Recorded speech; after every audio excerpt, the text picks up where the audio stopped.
welcome to class today. I see I'm being hydrated already, so let me hydrate myself. Hold on, application audio. There we go. You should hear the fireplace crackling now. And I'm going to take a sip of water and hydrate and posture check. Thank you for that, Ike. Thank you for being first. Crusader, welcome in. How was everyone's day today? Hopefully you're doing well. Crusader, how was your stream? I saw you were power washing. The sound of the fireplace is making me sleepy. It went well? Yay! I'm glad it went well. A little cold for power washing. Power washing, then some Halo. I've never actually... No, lies. I did play Halo, like, once. Wasn't that big of a fan, but at the time I wasn't into, like, shooting games, so... That was literally back in high school. Oh my god. Oh my god, I'm old.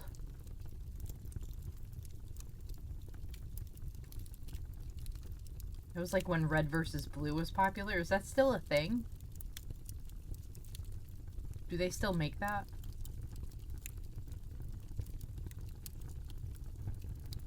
I feel so old. Anyway, today we are going to be reading more of Ozma of Oz. We will be finishing that story. So, you remember Red versus Blue? Yeah, that was really funny. It was like, those were like the first fan videos that I like recall watching. So, oh, okay. So today we are going to continue reading Ozma of Oz, and voice providing, we will be finishing it. And then on Sunday this week, in the evening, because I'm going to be playing Horizon during the day, but at night I'm going to be showing Return to Oz in my Discord, which I'll post a link to that later. It should come up on its own. Anyway, so let's get into the story. So, we're starting off with the royal family of Ev. And if you remember, Dorothy is not in Oz, she's in Ev, and they're separated by the desert that nobody can supposedly cross, but Ozma has just crossed it with the Scarecrow, the Tin Woodman, the cowardly lion, and the hungry tiger. So, here we go. The Tin Woodman was the first to address the meeting. "To begin with," he said, "word came to our noble and illustrious ruler, Ozma of Oz, that the wife and 10 children, 5 boys and 5 girls, of the former king of Ev, by name of Ivoldo, have been enslaved by the Gnome King and are held prisoner in his underground palace." Gnome is spelled N-O-M-E, by the way, not G-N-O-M-E. "Also that there was no one in Ev powerful enough to release them. Naturally, our Ozma wished to undertake the adventure of liberating the poor prisoners, but for a long time she could find no way to cross the great desert between the two countries. Finally, she went to a friendly sorceress of our land named Glinda the Good, who heard the story and at once presented Ozma a magic carpet, which would continually unroll beneath our feet and so make a comfortable path for us to cross the desert. As soon as she had received the carpet, our gracious ruler ordered me to assemble our army, which I did. You behold in these bold warriors the pick of all the finest soldiers of Oz. And, if we are obliged to fight the Gnome King, every officer as well as the private will battle fiercely unto death. Because remember, it is a shame to have private in public." Then TikTok spoke. "Why should you fight the Gnome King?" he asked. "He has done no wrong." "No wrong?" cried Dorothy. "Ah, hello, Navi the Browser. Welcome. Thank you for coming in. I hope you enjoy stream today. That reminds me, thank you to Oatmeal for Real and the Odd Fox for your follows in between my last streams. Welcome, welcome. Hope you are feeling well today. Have a seat on the carpet if you so choose, or the desk, wherever. You'll get comfortable." "No wrong," cried Dorothy. "Isn't it wrong to imprison a queen mother and her 10 children?" "They were sold to the Gnome King by King Ivoldo," replied TikTok. "It was the king of Ev who did wrong, and when he realized what he had done, he jumped into the sea and drowned himself. This is news to me, said Ozma thoughtfully. I had supposed the Gnome King was all to blame in the matter, but in any case, he must be made to liberate the prisoners. My uncle Evoldo was a very wicked man, declared the Princess Langwidere. If he had drowned himself before he sold his family, no one would have cared, but he sold them to the powerful Gnome King in exchange for a long life, and afterward destroyed the life by jumping into the sea. Then, said Ozma, he did not get the long life, and the Gnome King must give up the prisoners. Where are they confined? No one knows exactly, replied the princess, for the king, whose name is Roquat of the Rocks, owns a splendid palace underneath the great mountain which is at the north end of this kingdom, and he has transformed the queen and her children into ornaments and bric-a-brac with which to decorate his rooms. I'd like to know, said Dorothy, who this Gnome King is? I will tell you, replied Ozma.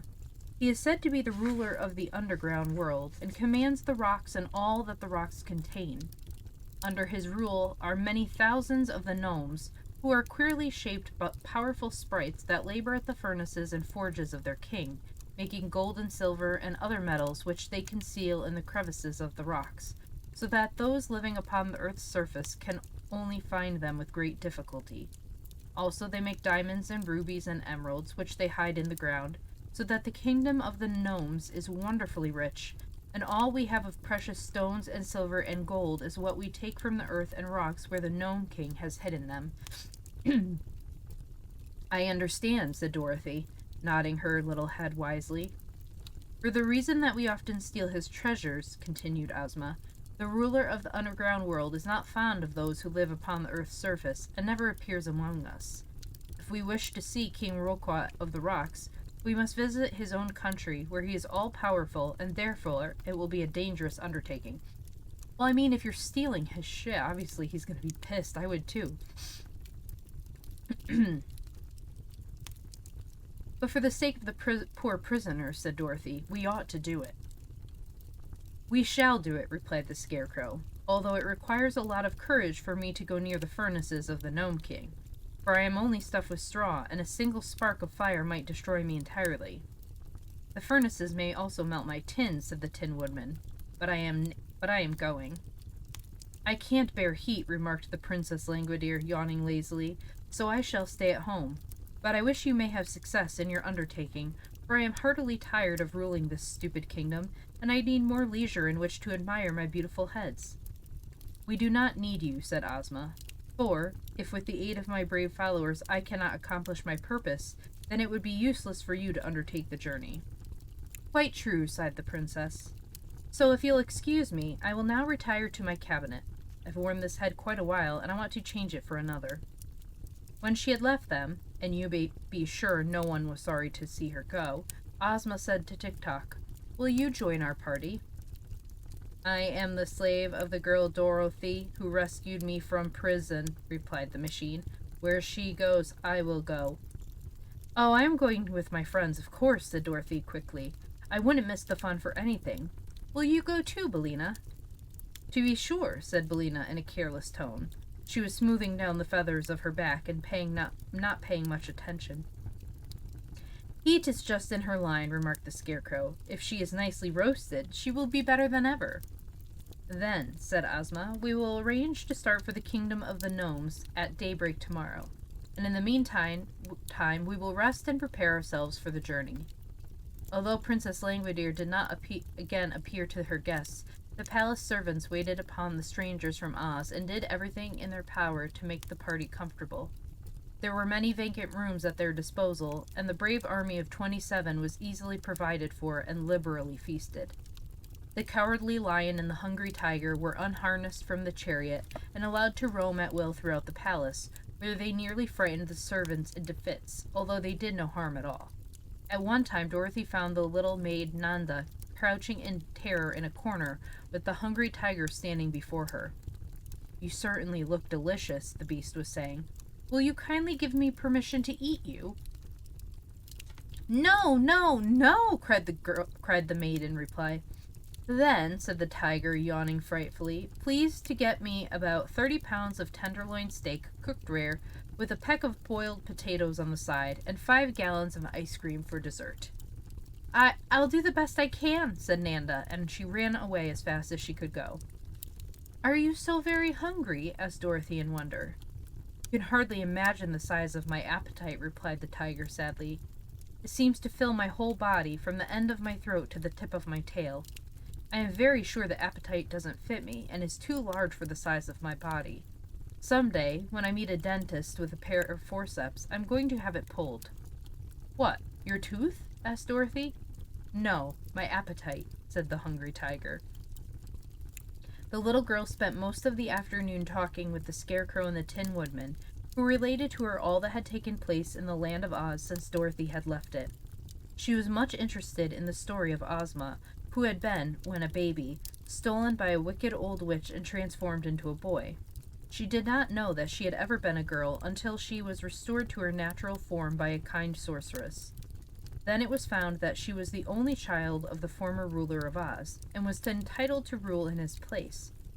Ozma had many adventures, however, before she regained her father's throne, and in these she was accompanied by a pumpkin-headed man, a highly magnified and thoroughly educated wogglebug, and a wonderful sawhorse that had been brought to life by means of the magic powder. The Scarecrow and the Tin Woodman had also assisted her, but the Cowardly Lion, who ruled the great forest as the king of the beasts, knew nothing of Ozma until after she became the reigning princess of Oz. Then he journeyed to the Emerald City to see her, and on hearing she was about to visit the land of Ev to set free the royal family of that country, the Cowardly Lion begged to go with her, and brought along his friend, the Hungry Tiger, as well. They forgot about the Gump. They forgot about the Gump! Rude. Having heard this story, Dorothy related to them her own adventures, and then went out with her friends to find the sawhorse, which Ozma had caused to be shod with plates of gold, so that its legs would not wear out. They came upon the sawhorse standing motionless beside the garden gate, but when Dorothy was introduced to him, he bowed politely and blinked his eyes, which were knots of wood, and wagged his tail, which was only the branch of a tree. What a remarkable thing to be alive, exclaimed Dorothy. I quite agree with you, replied the sawhorse, in a rough but not unpleasant voice. A creature like me has no business to live, as we all know, but it was the magic powder that did it, so I cannot justly be blamed. Of course not, said Dorothy. And you seem to be of some use, 'cause I noticed the Scarecrow riding upon your back. Oh yes, I'm of use, returned the sawhorse, and I never tire, never have to be fed or cared for in any way. Are you intelligent? Asked the girl. Not very, said the creature. It would be foolish to waste intelligence on a common sawhorse, when so many professors need it. But I know enough to obey my masters and to get up or whoa when I'm told to, so I'm pretty well satisfied. That night Dorothy slept in a pleasant little bedchamber next to that occupied by Ozma of Oz, and Billina perched upon the foot of the bed and tucked her head under her wing, and slept as soundly in that position as did Dorothy upon her soft cushions. But before daybreak everyone was awake and stirring, and soon the adventurers were eating a hasty breakfast in the great dining room of the palace. Ozma sat at the head of a long table on a raised platform, with Dorothy on her right hand, and the Scarecrow on her left. The Scarecrow did not eat, of course, but Ozma placed him near her so that she might ask his advice about the journey while she ate. Lower down the table were the 27 warriors of Oz, and at the end of the room the lion and the tiger were eating out of a kettle that had been placed upon the floor, while Billina fluttered around to pick up any scraps that might be scattered. It did not take long to finish the meal, and then the lion and the tiger were harnessed to the chariot, and the party was ready to start for the Gnome King's palace. First rode Ozma, with Dorothy beside her in the golden chariot and holding Billina fast in her arms. Then came the Scarecrow on the sawhorse, with the Tin Woodman and Tik-Tok marching side by side just behind him. After these tramped the army, looking brave and handsome in their splendid uniforms. The generals commanded the colonels, and the colonels commanded the majors, and the majors commanded the captains, and the captains commanded the private, who marched with an air of proud importance because it required so many officers to give him his orders. And so the magnificent procession left the palace and started along the road just as day was breaking, and by the time the sun came out they had made good progress toward the valley that led to the Gnome King's domain. The Giant with the Hammer. My back has to crack, but I can't. The road led for a time through a farm... Giant hammer. Yeah. The road led for a time through a pretty farm country and then past a picnic grove that was very inviting. But the procession continued to steadily advance until Billina cried in an abrupt and commanding manner, "Wait! Wait!" Ozma stopped her chariot so suddenly that the Scarecrow's sawhorse nearly ran into it, and the ranks of the army tumbled over one another before they could come to a halt. Immediately the Yellow Hen struggled from Dorothy's arms and flew into a clump of bushes by the roadside. "What's the matter?" called the Tin Woodman in astonishment.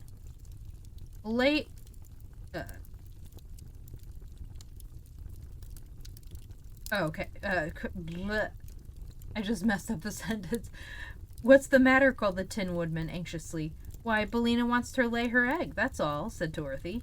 "Lay her egg?" repeated the Tin Woodman in astonishment.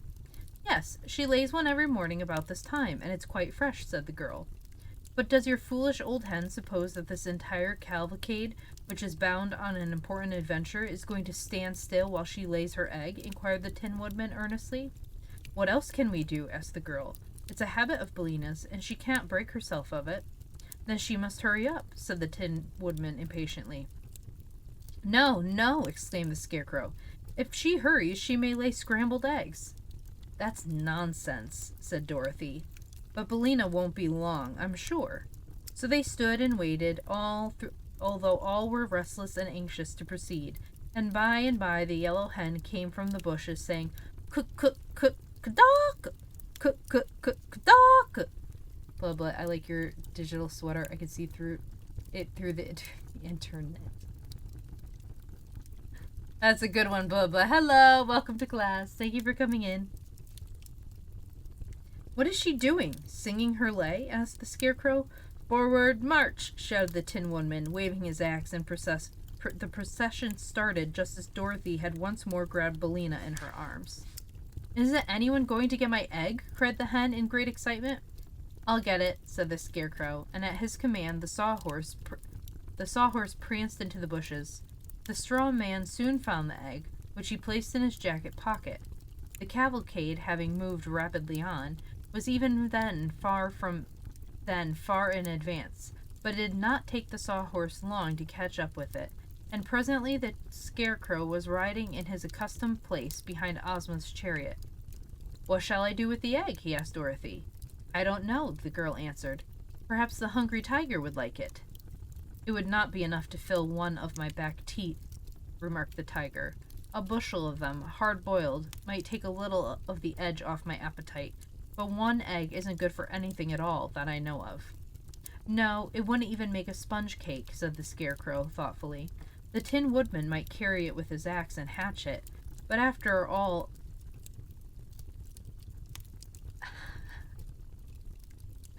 may carry it with his axe and hatch it."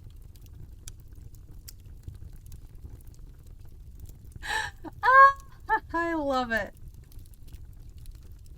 Where was I? But after all, I may as well keep it myself for a souvenir. So he left it in his pocket. "Hey, Black Raid, how are you?" They had now reached the part of the valley that lay between the two high mountains which Dorothy had seen from her tower window. At the far end was the third great mountain, which blocked the valley and was the northern edge of the land of Ev. It was underneath this mountain that the Gnome King's palace was said to be, but it would be some time before they reached that place. The path was becoming rocky and difficult for the wheels of the chariot to pass over, and presently a deep gulf appeared at their feet which was too wide for them to leap. So Ozma took a small square of green cloth from her pocket and threw it upon the ground. At once it became the magic carpet, and unrolled itself far enough for all the cavalcade to walk upon. The chariot now advanced, and the green carpet unrolled before it, crossing the gulf on a level with its banks, so that all passed over in safety. "That's easy enough," said the Scarecrow. "I wonder what will happen next." "I'm doing well today. A little tired, but enjoying the story." And the puns.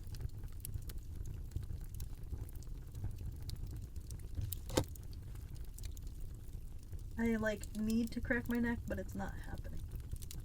Oh, well. Okay.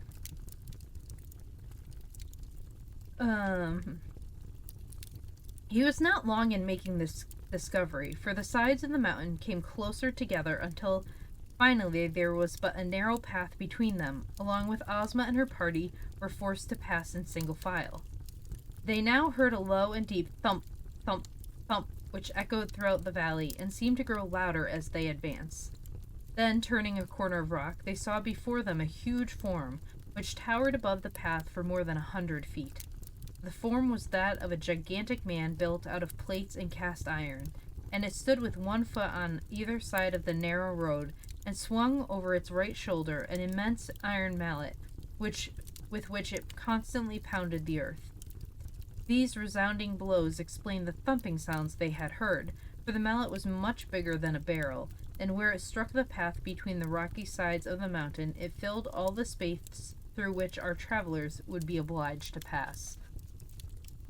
Of course, they at once halted a safe distance away from the terrible iron mallet.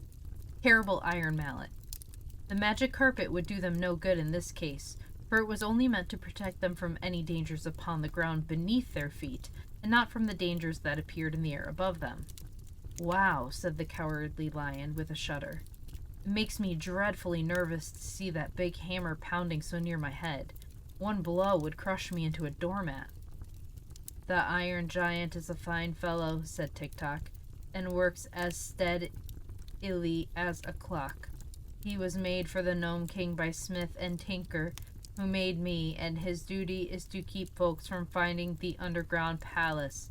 Is he not a great work of art?" "Can he think and speak as you do?" asked Ozma, regarding the giant with wondering eyes. "No," replied the machine. "He is only made to pound the road, and has no thinking or speaking attachment. But he pounds very well, I think."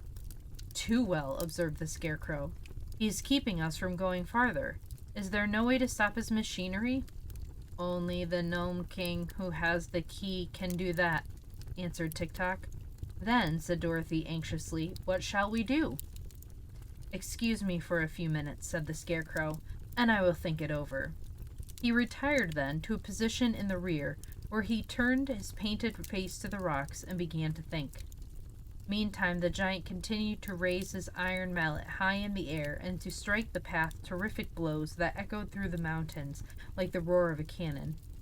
Each time the mallet lifted, however, there was a moment when the path beneath the monster was free, and perhaps the Scarecrow had noticed this, for when he came back to the others he said, "The matter is a very simple one, after all.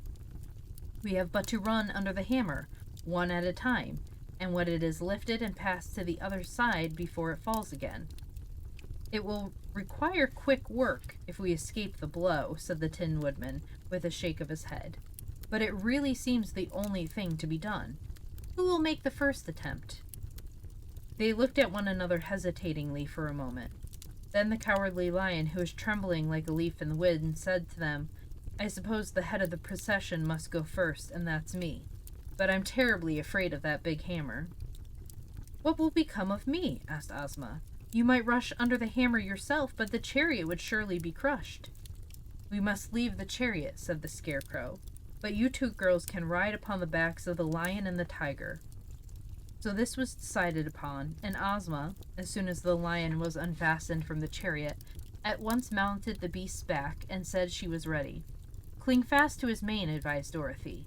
"I used to ride him myself, and that's the way I held on." So Ozma clung fast to the mane, and the lion crouched in the path and eyed the swinging mallet carefully until he knew just the instant it would begin to rise in the air. Then, before anyone thought he was ready, he made a sudden leap straight between the Iron Giant's legs, and before the mallet struck the ground again, the lion and Ozma were safe on the other side. The tiger went next. Dorothy sat upon his back and locked her arms around his striped neck, for he had no mane to cling to. He made the leap straight and true as an arrow from a bow, and ere Dorothy realized it, realized it, she was out of danger and standing by Ozma's side. Now came the Scarecrow on the Sawhorse, and while they made the dash in safety, they were within a hair's breadth of being caught by the descending hammer. Tick-Tock walked up to the very edge of the spot the hammer struck, and as it was raised for the next blow, he calmly stepped forward and escaped its descent. That was an idea for the Tin Woodman to follow, and he also crossed in safety while the great hammer was in the air. But when it came to the 26 officers and the private, their knees were so weak that they could not walk a step. "In battle we are wonderfully courageous," said one of the generals, "and our foes find us very terrible to face. But war is one thing, and this is another. When it comes to being pounded upon the head by an iron hammer and smashed into pancakes, we naturally object." "Make a run for it," urged the Scarecrow. "Our knees shake so that we cannot run," answered a captain. "If we should try it, we would all certainly be pounded to a jelly." "Well, well," sighed the cowardly lion. "I see, friend Tiger, that we must place ourselves in great danger to rescue this bold army. Come with me, and we will do the best we can." So Ozma and Dorothy, having already dismounted from their backs, the lion and the tiger leaped back again under the awful hammer and returned the two generals clinging to their necks. They repeated this daring passage 12 times, when all the officers had been carried beneath the giant's legs and landed safely on the further side. By that time the beasts were very tired, and panted so hard that their tongues hung out of their great mouths. "But what is to become of the private?" asked Ozma. "Oh, leave him there to guard the chariot," said the lion. "I'm tired out, and won't pass under the mallet again." The officers at once protested that they must have the private with them, else there would be no one for them to command. But neither the lion or the tiger would go after him, and so the Scarecrow sent the Sawhorse. Either the wooden horse was careless, or it failed to properly time the descent of the hammer, for the mighty weapon caught it squarely upon its head and thumped it against the ground so powerfully that the private flew off its back high into the air and landed upon one of the giant's cast-iron arms. Here he clung desperately while the arm rose and fell with each one of the rapid strokes.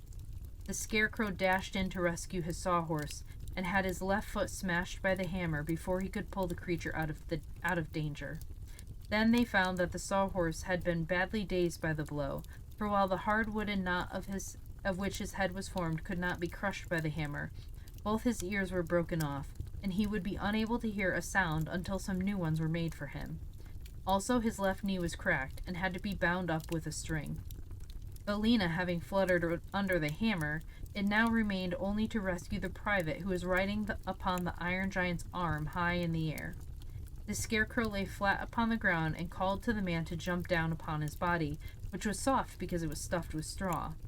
This the private managed to do, waiting until a time when he was nearest the ground, and then letting himself drop upon the Scarecrow. He accomplished the feat without breaking any bones, and the Scarecrow declared he was not injured in the least. Therefore the Tin Woodman, having by this time fitted new ears to the Sawhorse, the entire party proceeded upon its way, leaving the giant to pound the path behind them. I would be like, no thanks, I'm gonna stay here and not cross to that side. That's a no. The Gnome King. Has anyone seen Return to Oz that's here in chat?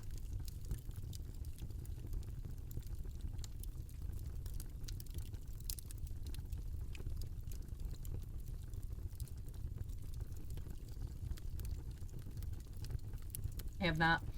It's the Gnome King is in it.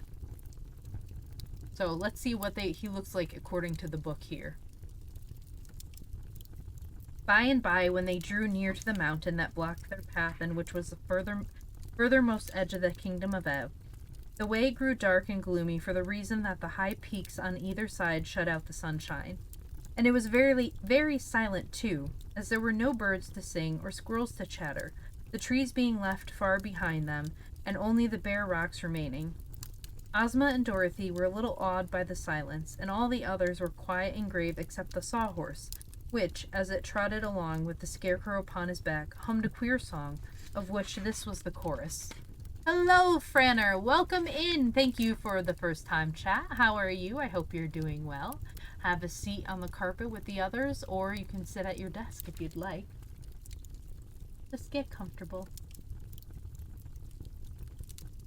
Would a wooden horse in a woodland go? Aye, aye, I sigh, he would, although, had he not had a wooden head, he'd mount the mountain top instead. Trying to figure it out. But no one paid any attention to this because they were now close to the Gnome King's dominions, and his splendid underground palace could not be very far away. Suddenly, they heard a shout of jeering laughter and stopped short. They would have to stop in a minute, anyway, for the huge mountain barred their further progress, and the path ran close up to a wall of rock and ended. "Who was that laughing?" asked Ozma. There was no reply, but in the gloom they could see the strange forms flit across the face of the rock. Whatever the creations might be, they seemed very like the rock itself, for they were the color of rocks, and their shapes were as rough and rugged as if they had been broken away from the side of the mountain. They kept close to the steep cliff facing our friends, and glided up and down, and this way and that, with a lack of regularity that was quite confusing. And they seemed not to need places to rest their feet, but clung to the surface of the rock as a fly does to a window pane, and were never still for a moment.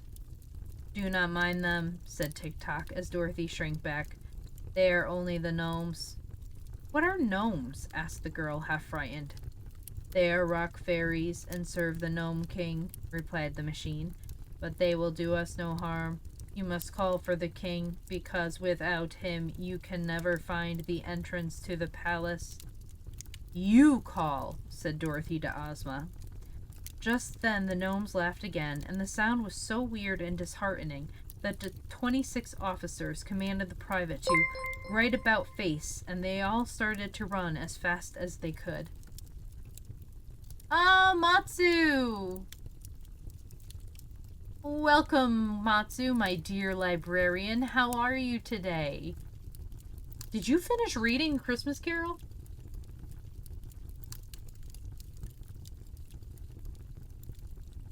Hello, hello. Your throat, I know. Did you read the whole thing? Just the 3rd chapter? Oh my god. Thankfully for me, the chapters are short, but it's still 40 pages I'm reading today. It is very long. Oh my goodness. Welcome in, everyone. Come in, have a seat. We're reading Ozma of Oz, the 3rd book in the Chronicles of Oz. And on Sunday, we will be watching Return to Oz in my Discord. So if you're interested, please feel free to follow, join the Discord, and you can join us in watching the 1985 version, Return to Oz, which is a combination of Ozma of Oz and The Marvelous Land of Oz. It's kind of like in between those two. It mashes them all together.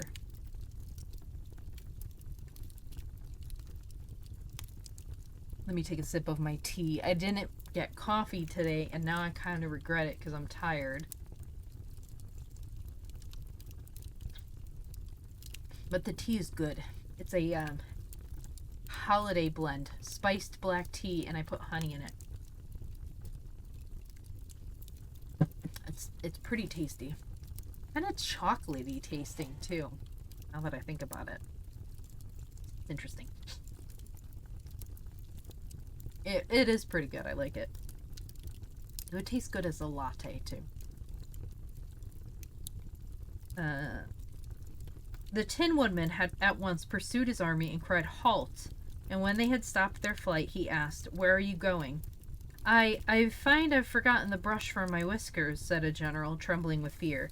"So we are going back after it." "That is impossible," replied the Tin Woodman, "for the giant with the hammer would kill you if you all tried to pass him." "Oh, I'd forgotten the giant," said the general, turning pale. "You seem to forget a good many things," remarked the Tin Woodman. "I hope you won't forget that you are brave men." "Never!" cried the general, slapping his gold-embroidered chest. Never! Cried all the other officers, indignantly slapping their chests. For my part, said the private meekly, I must obey my officers, so when I am told to run, I run, and when I am told to fight, I fight. That is right, agreed the Tin Woodman. And now you must all come back to Ozma and obey her orders. And if you try to run away again, I will have her reduce all the 26 officers to privates and make the private your general. This terrible threat so frightened them that they at once returned to where Ozma was standing beside the Cowardly Lion. Then Ozma cried out in a loud voice, I demand that the Gnome King appear to us. There was no reply except that the shifting gnomes upon the mountain laughed in derision. You must not command the Gnome King, said Tik-Tok, for you do not rule him as you do your own people. So Ozma called again, saying, I request the Gnome King to appear to us. Only the mocking laughter replied to her, and the shadowy gnomes continued to flit here and there upon the rocky cliff. Try entreaty, said Tik-Tok to Ozma.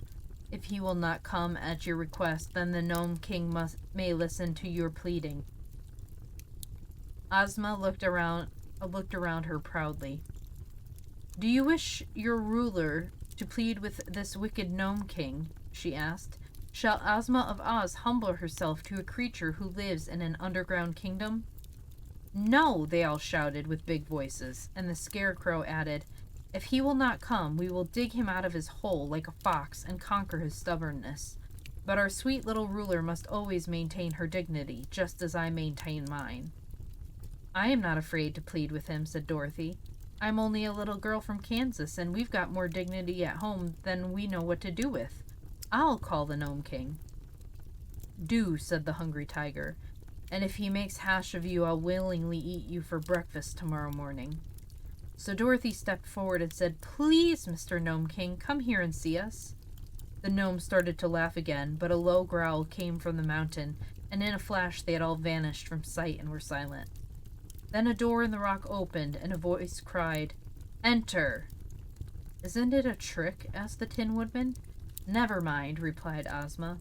We came here to rescue the poor Queen of Ev and her 10 children, and we must run some risks to do so. The Gnome King is honest and good-natured, said Tik-Tok. You can trust him to do what is right.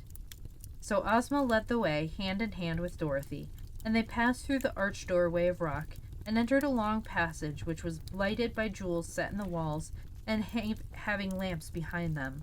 There was no one to escort them or to show them the way, but all the party dressed through the passage until they came to a round, domed cavern that was grandly furnished. In the center of this room there was a throne carved out of a solid boulder of rock, rude and rugged in shape, but glittering with great rubies and diamonds and emeralds on every part of its surface. And upon the throne sat the Gnome King. This important monarch of the underground world was a little fat man clothed in gray-brown garments that were the exact color of the rock throne in which he was seated. His bushy hair and flowing beard were also colored like the rocks, and so was his face. He wore no crown of any sort, and his only ornament was a broad, jewel-studded belt that encircled his fat little body. As for his features, they seemed kindly and good-humored, and his eyes were turned merrily upon his visitors as Ozma and Dorothy stood before him with their followers ranged in close order behind them. Why, he looks just like Santa Claus, only he isn't the same color, whispered Dorothy to her friend. But the Gnome King heard the speech, and it made him laugh aloud. He had a red face and a round little belly that shook when he laughed like a bowl full of jelly, quoth the monarch in a pleasant voice, and they could all see that he really did shake like jelly when he laughed. Both Ozma and Dorothy were much relieved to find the Gnome King so jolly, and a minute later he waved his right hand, and the girls each found a cushioned stool at their side. Sit down, my dears, said the king, and tell me why you have come all this way to see me, and what I can do to make you happy. This seems suspicious to me. While they seated themselves, the Gnome King picked up a pipe, and taking a glowing red coal out of his pocket, he placed it in the bowl of the pipe, and began puffing out clouds of smoke that curled in rings above his head. Dorothy thought this made the little monarch look more like Santa Claus than ever, But Ozma now began speaking, and everyone listened intently to her words. "Your Majesty," said she, "I am the ruler of the land of Oz, and I have come here to ask you to release the good Queen of Ev and her 10 children, whom you have enchanted and hold as your prisoners." "Oh no, you are mistaken about that," replied the king. "They are not my prisoners, but my slaves, whom I purchased from the King of Ev." "But that was wrong," said Ozma. "According to the laws of Ev, the king can do no wrong," answered the monarch, eyeing a ring of smoke he had just blown from his mouth, "so that he had a perfect right to sell his family to me in exchange for a long life." "You cheated him, though," declared Dorothy, "for the King of Ev did not have a long life. He jumped into the sea and was drowned." "That was not my fault," said the Gnome King, crossing his legs and smiling contentedly. "I gave him the long life, all right, but he destroyed it." "Then how could it be a long life?" asked Dorothy. "Easily enough," was the reply. "Now suppose, my dear, that I gave you a pretty doll in exchange for a lock of your hair, and that after you had received the doll you smashed it into pieces and destroyed it. Could you say that I had not given you a pretty doll?" Oh, we got to the Gnome King, aka Oz's big bad. "Yeah." I'm like, you don't seem very nice to me and not what I recall. "No," said Dorothy again. "Of course not," the Gnome King returned. "Nor will I give up the Queen and her children because the King of Ev destroyed his long life by jumping into the sea. They belong to me, and I shall keep them." "But you are treating them cruelly," said Ozma, who was much distressed by the king's refusal. "In what way?" he asked. "By making them your slaves," said she. "Cruelty," remarked the monarch, puffing out wreaths of smoke and watching them float into the air, "is a thing I can't abide. So, as slaves must work hard and the Queen of Ev and her children are delicate and tender, I transformed them all into articles of ornament and bric-a-brac and scattered them around the various rooms of my palace. Instead of being obliged to labor, they merely decorate my apartments, and I really think I have treated them with great kindness." "But what a dreadful fate is theirs!" exclaimed Ozma earnestly. "And the Kingdom of Ev is in great need of its royal family to govern it. If you will liberate them and restore them to their proper forms, I will give you 10 ornaments to replace each one you lose."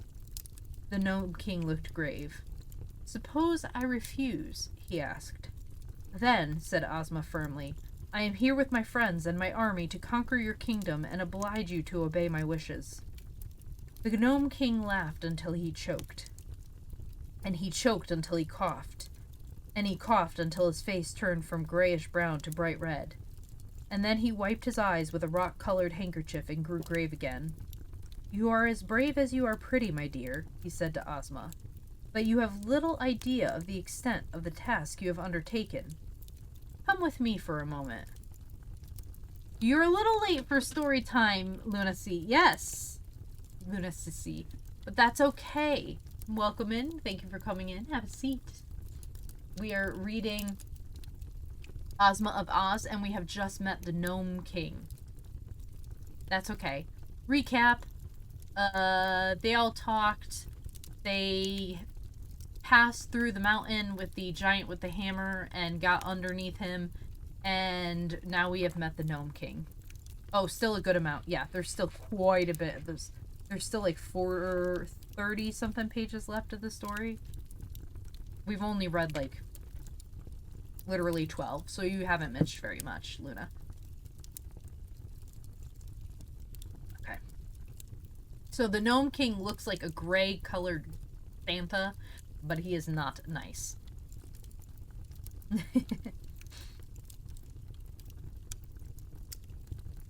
I've read the latter books, so this whole conversation just makes me want to hit the Gnome King with a book. Yeah.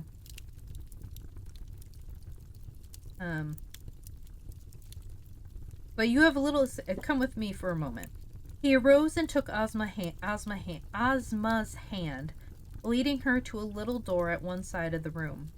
This he opened, and they stepped out upon a balcony, from whence they obtained a wonderful view of the underground world. A vast cave extended for miles and miles under the mountain, and in every direction were furnaces and forges glowing brightly, and gnomes hammering upon precious metals or polishing gleaming jewels. All around the walls of the cave were thousands of doors of silver and gold, built into the solid rock, and these extended in rows far away into the distance, as far as Ozma's eyes could follow them. While the little maid from Oz gazed wonderingly upon this scene, the Gnome King uttered a shrill whistle, and at once all the silver and gold doors flew open, and solid ranks of gnome soldiers marched out from every one. So great were their numbers that they quickly filled the immense underground cavern and forced the busy workmen to abandon their tasks. Although this tremendous army consisted of rock-colored gnomes, all squat and fat, they were clothed in glittering armor of polished steel, inlaid with beautiful gems. Upon his brow each wore a brilliant electric light, and they bore sharp spears and swords and battle-axes of solid bronze. It was evident they were perfectly trained, for they stood in straight rows, rank after rank, with their weapons held erect and true, as if awaiting but the word of command to level them upon their foes. "This," said the Gnome King, "is but a small part of my army. No ruler upon earth has ever dared to fight me, and no ruler ever will, for I am too powerful to oppose." He whistled again, and at once the martial array filed through the silver and gold doorways and disappeared, after which the workmen again resumed their labors at the furnaces. Then, sad and discouraged, Ozma of Oz returned to her friends, and the Gnome King calmly reseated himself on his rock throne. "It would be foolish for us to fight," said the girl said to the Tin Woodman, "for our brave 27 would be quickly destroyed. I'm sure I do not know how to act in this emergency." "Ask the king where his kitchen is," suggested the tiger. "I'm hungry as a bear." "I might pounce upon the king and tear him to pieces," remarked the cowardly lion. "Try it," said the monarch, lighting his pipe with another hot coal which he took from his pocket. The lion crouched low and tried to spring upon the Gnome King, but he hopped only a little way into the air and came down again in the same place, not being able to approach the throne by even an inch. "It seems to me," said the Scarecrow thoughtfully, "that our best plan is to wheedle His Majesty into giving up his slaves, since he is too great a magician to oppose." "This is the most sensible thing any of you have suggested," declared the Gnome King. "It is folly to threaten me, but I am so kind-hearted that I cannot stand coaxing or wheedling. If you really wish to accomplish anything by your journey, my dear Ozma, you must coax me." "Very well," said Ozma more cheerfully. "Let us be friends and talk this over in a friendly manner." "To be sure," agreed the king, his eyes twinkling merrily. "I am very anxious," she continued, "to liberate the Queen of Ev and her children, who are now ornaments and bric-a-brac in your Majesty's palace, and to restore them to their people. Tell me, sir, how this may be accomplished." I know, it's so funny. It's like...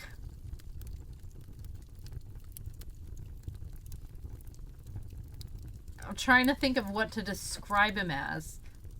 He's not like a beautiful but deadly flower, but kind of along that way. He's like, he looks pleasant, but he's gonna eat your head kind of situation. I don't know how to describe it. Like, he looks like he's happy, but it's like threatening. He's like, go ahead and try it. I'm just waiting for you. Well, not breaking that facade. The king remained thoughtful for a moment, after which he asked, "Oh, affably evil." Yeah. After which he asked, "Are you willing to take a few chances and risks yourself in order to set free the people of Ev?" "Yes, indeed," answered Ozma eagerly. "Then," said the Gnome King, "I will make you this offer. You shall go alone and unattended in my palace and examine carefully all that the rooms contain. Then you shall have permission to touch 11 different objects, pronouncing at the time the word Ev. And if any one of them, or more than one, proves to be the transformation of the Queen of Ev or any of her 10 children, then they will instantly be restored to their true forms and may leave my palace and my kingdom in your company without any objection whatever. It is possible for you in this way to free the entire 11. But if you do not guess all the objects correctly, and some of the slaves remain transformed, Then each one of your friends and followers may in turn enter the palace and have the same privileges I grant you." "Oh, thank you for this kind offer," said Ozma eagerly. "I make but one condition," added the Gnome King, his eyes twinkling. "What is it?" she inquired. "If none of the 11 objects you touch proves to be the transformation of any of the royal family of Ev, then, instead of freeing them, you will yourself become enchanted and transformed into an article of bric-a-brac or an ornament. This is only fair and just, as is the risk you declared you were willing to take." I was so fucking evil, but deliciously so. Next chapter, the 11 Guesses.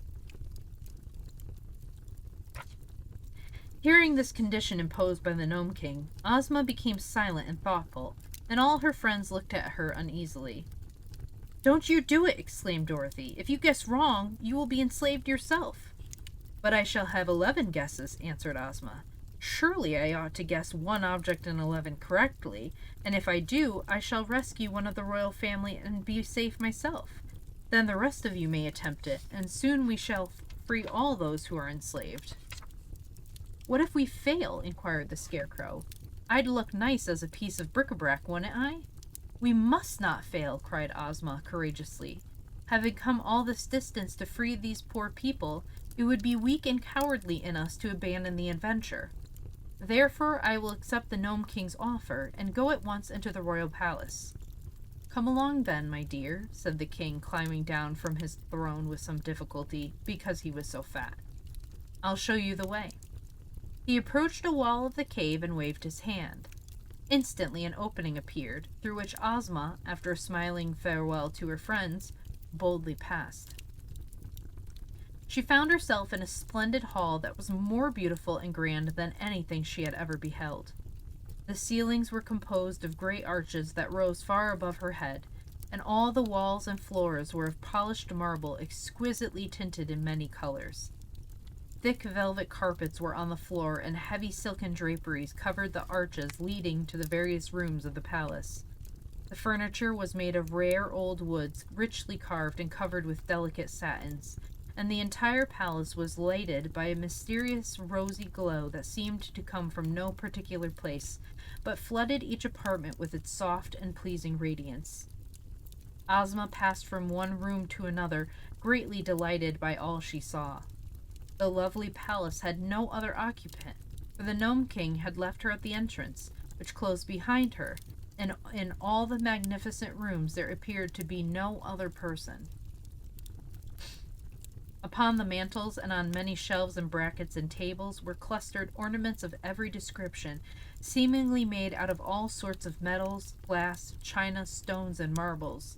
There were vases and figures of men and animals, and graven platters and bowls, and mosaics of precious gems and many other things. Pictures, too, were on the walls, and the underground palace was quite a museum of rare and curious costly objects. After her first hasty examination of the rooms, Ozma began to wonder which of all the numerous ornaments they contained were the transformations of the royal family of Ev. There was nothing to guide her, for everything seemed without a spark of life.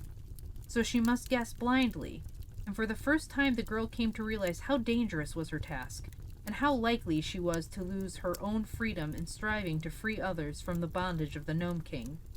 No wonder the cunning monarch laughed good-naturedly with his visitors, when he knew how easily they might be entrapped.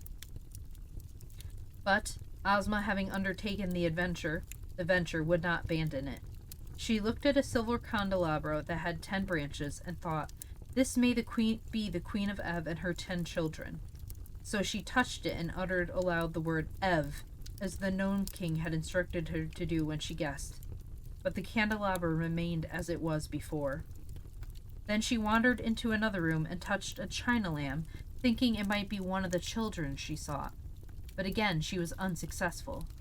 3 guesses, 4 guesses, 5, 6, 7, 8, 9, and 10 she made, and still not one of them was right. The girl shivered a little and grew pale even under the rosy light, For now but one guess remained, and her own fate depended upon the result. She resolved not to be hasty, and strolled through all the rooms once more, gazing earnestly upon the various ornaments and trying to decide which she would touch. Finally, in despair, she decided to leave it entirely to chance.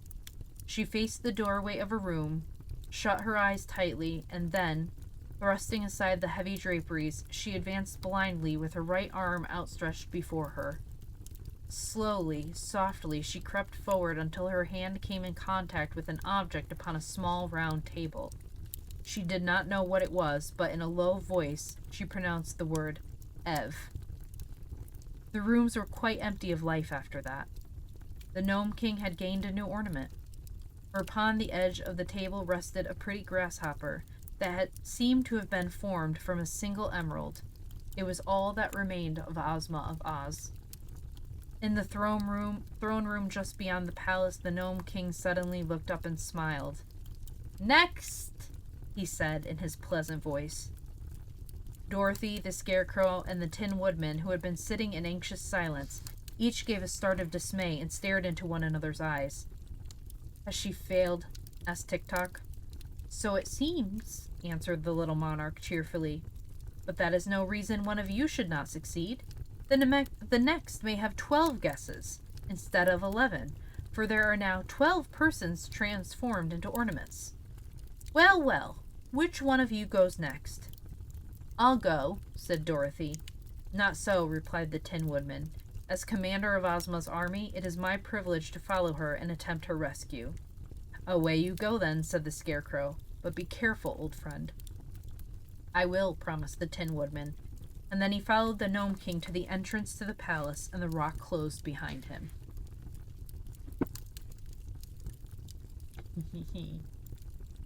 Shall we free Ozma? Will she be free again? Will the Tin Woodman succeed? I don't know. What do you think?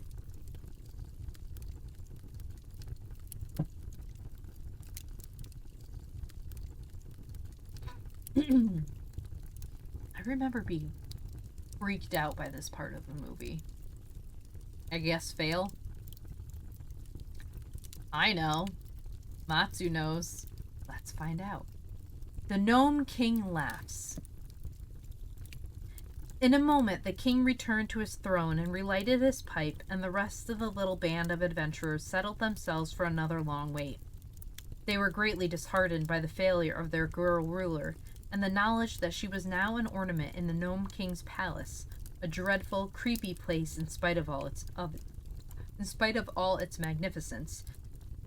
Without their little leader, they did not know what to do next, and each one, down to the trembling private of the army, began to fear he would soon be more ornamental than useful. Suddenly the Gnome King began laughing. "Ha ha! He he he! Ho ho ho!" "What's happened?" asked the Scarecrow. "Why, your friend, the Tin Woodman, has become the funniest thing you can imagine," replied the king, wiping the tears of merriment from his eyes. "No one would ever believe he could make such an amusing ornament. Next!" They gazed at each other with sinking hearts. One of the generals began to weep dolefully. "What are you crying for?" asked the Scarecrow, indignant at such a display of weakness. "He owed me 6 weeks' back pay," said the general, "and I hate to lose him." "Then you shall go and find him," declared the Scarecrow. "Me!" cried the general, greatly alarmed. "Certainly. It is your duty to follow your commander. March!" "I won't," said the general. "I'd like to, of course, but I just simply won't." The Scarecrow looked inquiringly at the Gnome King. "Never mind," said the jolly monarch. "If he doesn't care to enter the palace and make his guesses, I'll throw him into one of my fiery furnaces." "I'll go! Of course I'm going!" yelled the general, as quick as scat. "Where's the entrance? Where is it? Let me go at once." So the Gnome King escorted him into the palace, and again returned to wait the result. What the general did no one can tell, but it was not long before the king called for the next victim, and a colonel was forced to try his fortune. Thus, one after another, all of the 26 officers filed into the palace and made their guesses, and became ornaments. Meantime, the king ordered refreshments to be served to those waiting, and at his command a rudely shaped gnome entered, bearing a tray.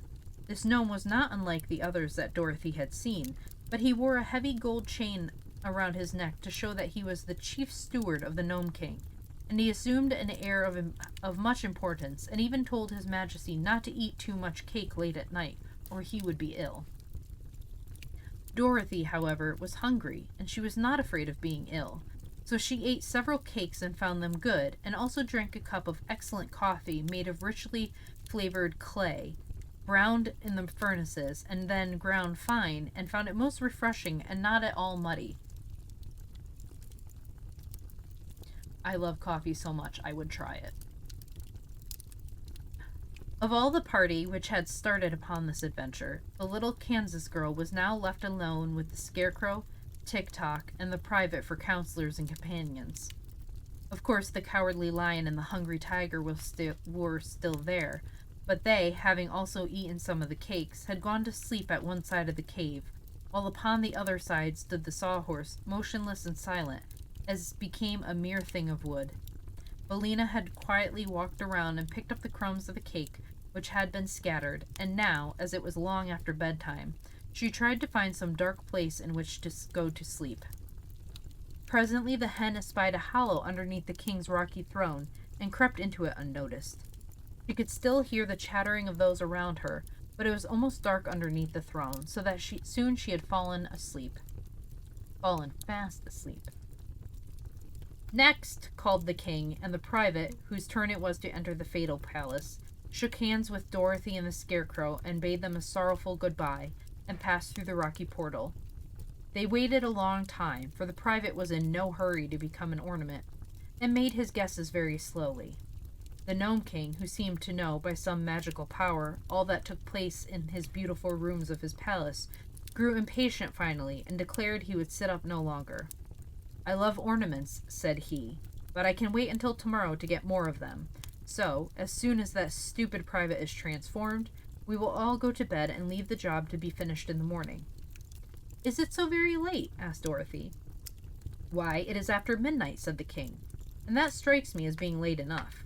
There is neither night nor day in my kingdom, because it is under the earth's surface, where the sun does not shine. But we have to sleep, just the same as the upstairs people do, and for my part, I'm going to bed in a few minutes." Indeed, it was not long after this that the private made his last guess. Of course he guessed wrongly, and of course he at once became an ornament. So the king was greatly pleased, and clapped his hands to summon his chief steward. "Show these guests to some of the sleeping apartments," he commanded, "and be quick about it too, for I am dreadfully sleepy myself." "You've no business to sit up so late," replied the steward gruffly. "You'll be as cross as a griffin tomorrow morning." His Majesty made no answer to this remark, and the chief steward led Dorothy... Double raid! Hello! Hello, Lorelei! Hello, ID! Welcome in! I hope your stream was good. Hi, Diggity Dave. Thank you for attendance. Cannibal, welcome in. Gumi, hello! Oh, I didn't put Gumi on my head today. Did we make it? Yes, you made it. We didn't finish the story yet. That tier list went on forever. I saw how many you had to rate. Holy cow. Cypus, thank you for the posture check. Cannibal, welcome in. Random, hello. Crack my back. Okay. I'll give you a catch up to speed. Hello, Mecha. Hello, hello. Okay. So, let's get everyone caught up to speed. Princess Langwidere is still in Ev. Ozma, Dorothy, and everyone else have gone to the palace of the Gnome King in the north of Ev to retrieve the queen and her 10 children. The Gnome King, after they passed underneath the giant with the giant hammer, the Gnome King said that he will not give them up because they are his slaves, but they are very well cared for because they're just ornaments and bric-a-brac that scattered around his palace because they're very delicate. Ozma is trying to get them back, and he says, sure, if you can find them and discover which ornaments they are and turn them back human, they can leave, and so can you. But if you don't guess correctly after 11 guesses, then you become an ornament yourself. So Ozma goes in and does the touching thing on the ornaments 11 times. It says Ev, Ev each time, and does not find them and becomes an ornament herself. Then the Scarecrow goes, or not the Scarecrow, the Tin Woodman goes, and he also fails. And then one of the generals fails, and then all the rest of the army has failed. So we are at the night, and the Gnome King is sending everyone to bed, so all that's left is the Cowardly Lion, the Hungry Tiger, Billina, Dorothy, and the Scarecrow. That's it. That's all that's left to retrieve everyone else. And TikTok. Can't forget about TikTok. To get everyone out of the Gnome King's palace, which is underground. And when Ozma said, "We're gonna fight and take it back," he was like, "Yeah, check out my army." And like this huge army comes out of the doors, and he's like, "And that's only a small portion." And she's sitting there looking at her like 26 people and was like, "Yeah, no, we're good." So now,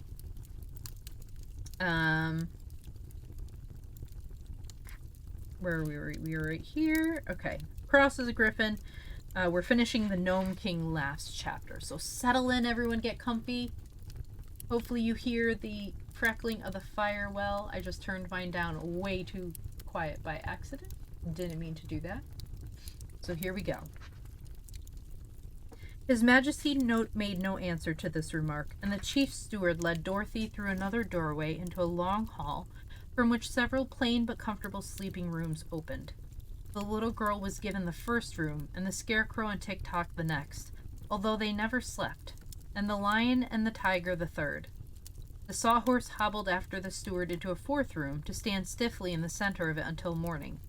Each night was rather a bore to the Scarecrow, Tick-Tock, and the Sawhorse, but they had learned from experience to pass the time patiently and quietly, since all their friends who were made of flesh had to sleep and did not like to be disturbed. When the chief steward had left them alone, the Scarecrow remarked sadly, "I am in great sorrow over the loss of my old comrade, the Tin Woodman. We have made many dangerous adventures together, and escaped them all, and now it grieves me to know he has become an ornament and is lost to me forever." "He was always an ornament to society," said Tick-Tock. "True, but now the Gnome King laughs at him and calls him the funniest ornament in all the palace.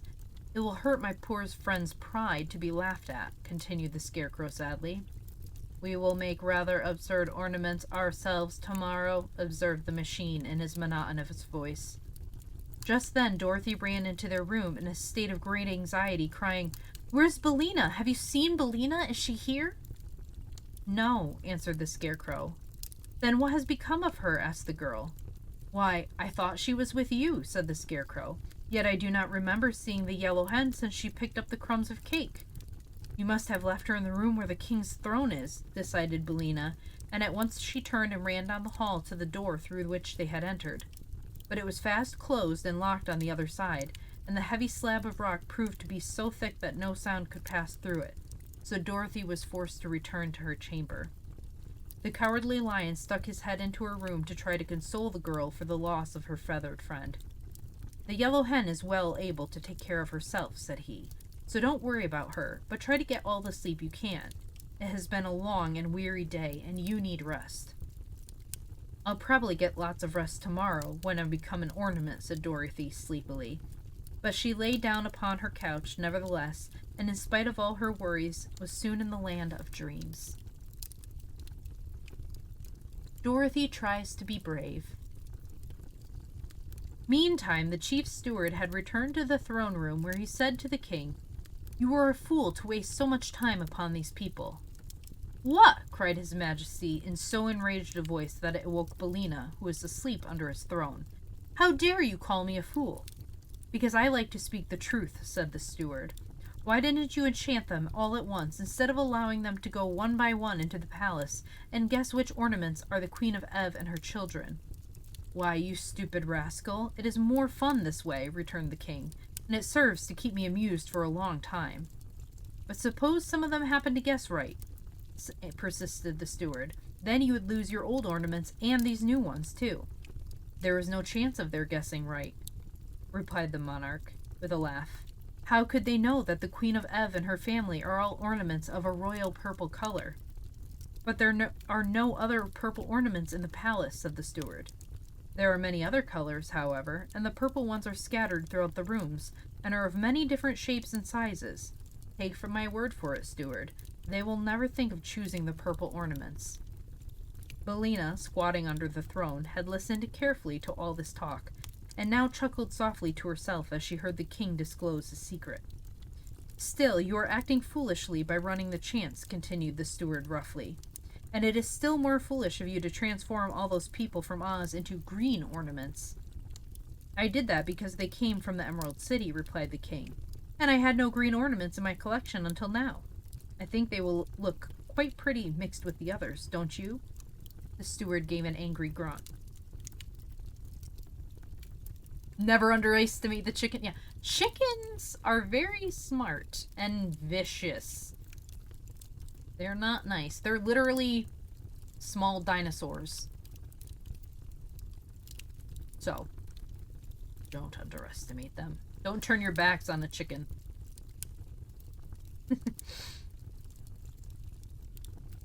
The steward gave an angry grunt. Have your own way since you are the king, he growled. But if you come to grief through your carelessness, remember that I told you so.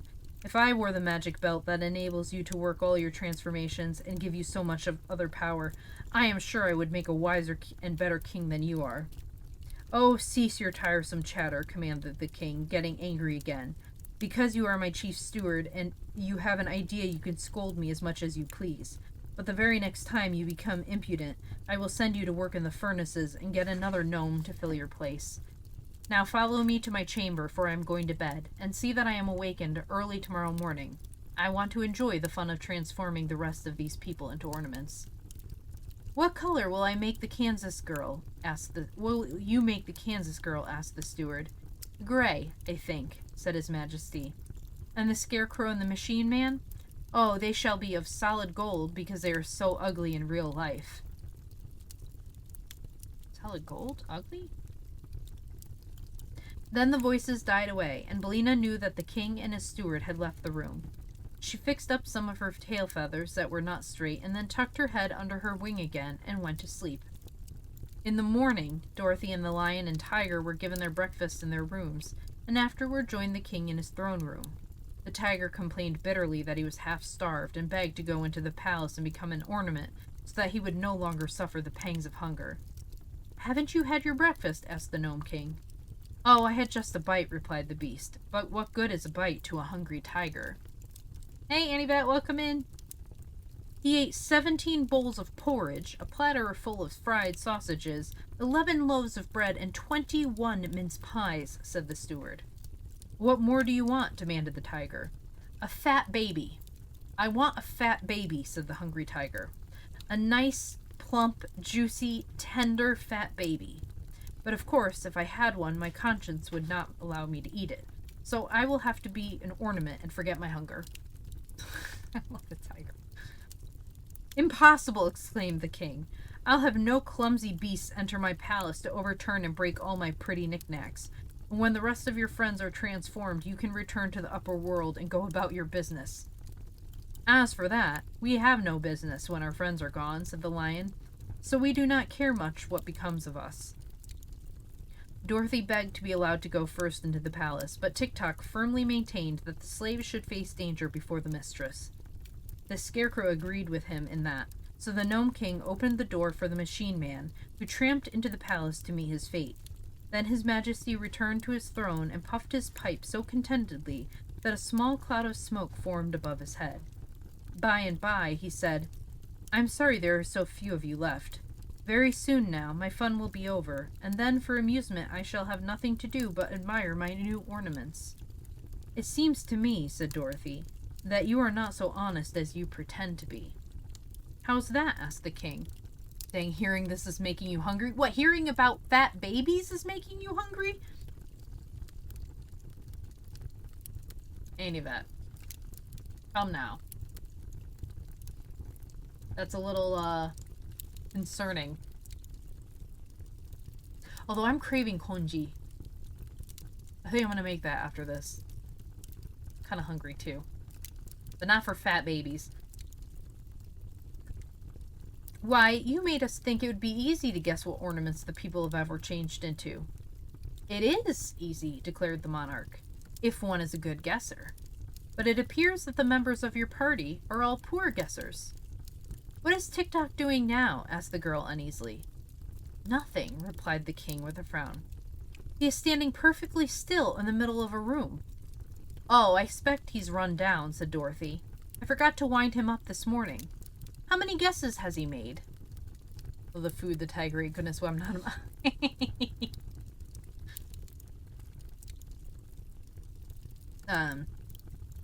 Oh, I expect he's run down, said Dorothy. I forgot to wind him up this morning. How many guesses has he made? All that he is allowed except one, answered the king. Suppose you go in and wind him up, and then you can stay there and make your own guesses. All right, said Dorothy. It is my turn next, declared the Scarecrow. Why, you don't want to go away and leave me all alone, do you? Asked the girl. Besides, if I go now, I can wind up Tik-Tok so that he can make his last guess. Very well, then, said the Scarecrow with a sigh. Run along, little Dorothy, and may good luck go with you. So Dorothy, trying to be brave in spite of her fears, passed through the doorway into the gorgeous rooms of the palace.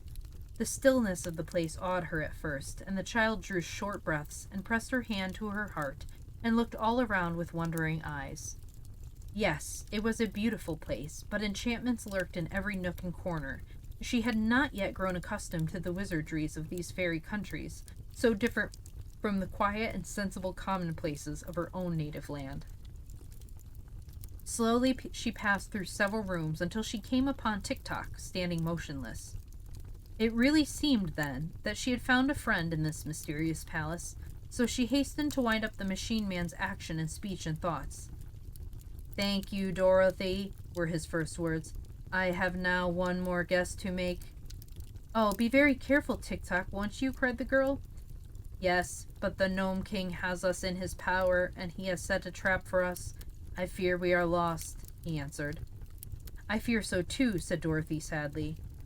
If Smith and Tinker had given me a guessing clockwork attachment, continued Tik-Tok, I might have defied the Gnome King, but my thoughts are plain and simple and are not of much use in this case.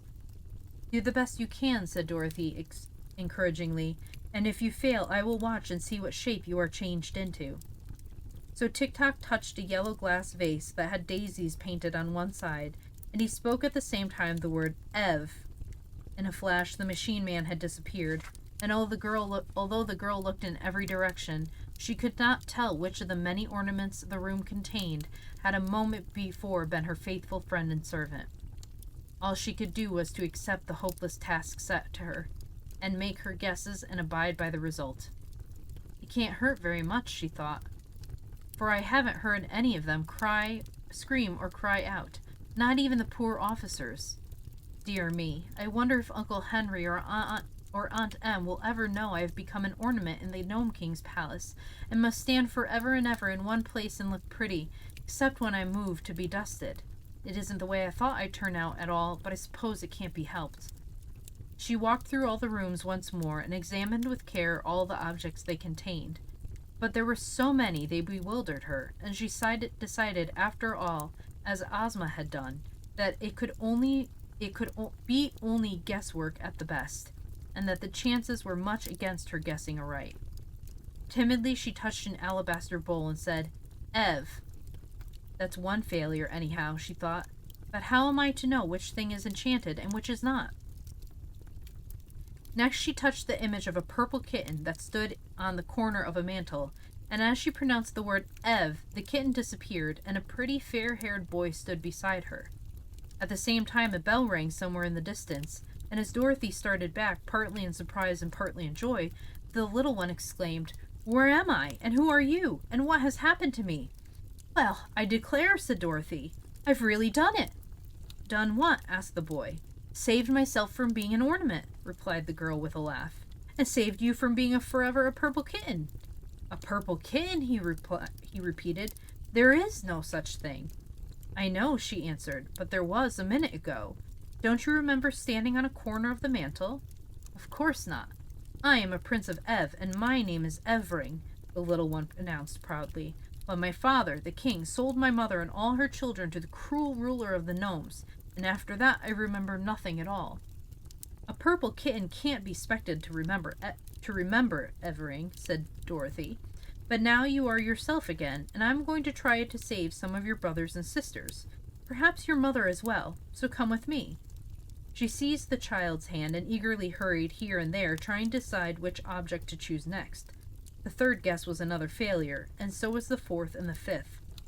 Little Evering could not imagine what she was doing, but he trotted along beside her very willingly, for he liked the new companion he had found. Dorothy's further quest proved unsuccessful, but after her first disappointment was over, the little girl was filled with joy and thankfulness to think that after all she had been able to save one member of the royal family of Ev, and restore the little prince to his sorrowing country. Now she might return to the terrible Gnome King in safety, carrying with her the prize she had won in the person of the fair-haired boy. So she retraced her steps until she found the entrance to the palace, and as she approached, the massive doors of rock opened of their own accord, allowing both Dorothy and Evering to pass the portals and enter the throne room. So they adapted this part into Return to Oz, but with a spin. Yeah, it's the same but different, which I like, because I liked the scene. It scared the hell out of me as a kid. Which, I mean, can you blame me? It was like, what the F is happening here? Billina frightens the Gnome King. Now, when Dorothy had entered the palace to make her guesses and the Scarecrow was left with the Gnome King, the two sat in moody silence for several minutes.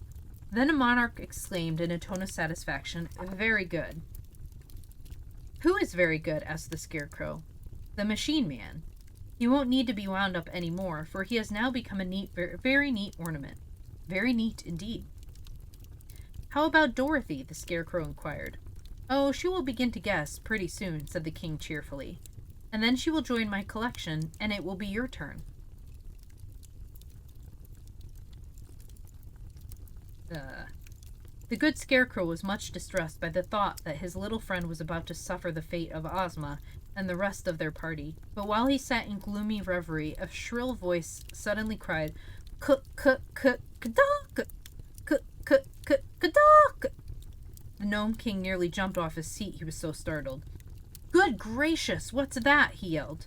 "Why, it's Billina," said the Scarecrow. "What do you mean by making a noise like that?" shouted the king angrily as the yellow hen came from under the throne and strutted proudly about the room. "I've got a right to cackle, I guess," replied Billina. "I've just laid my egg." "What? Laid an egg? In my throne room? How dare you do such a thing?" asked the king in a voice of fury. "I lay eggs wherever I happen to be," said the hen, ruffling her feathers and then shaking them into place. "But, thunderation, don't you know that eggs are poison?" roared the king, while his rock-colored eyes stuck out in great terror. "Poison? Well, I declare," said Billina indignantly. "I'll have you know all my eggs are warranted strictly fresh and up-to-date. Poison indeed." "You don't understand," retorted the little monarch nervously. "Eggs belong only to the outside world, to the world on the earth's surface, where you came from. Here in my underground kingdom, they are rank poison, as I said, and we gnomes can't bear them around." "Well, you have to bear this one around," declared Billina, "for I've laid it." "Hey, Raven!" "Oh, hydrate. Okay. I will hydrate, thank you."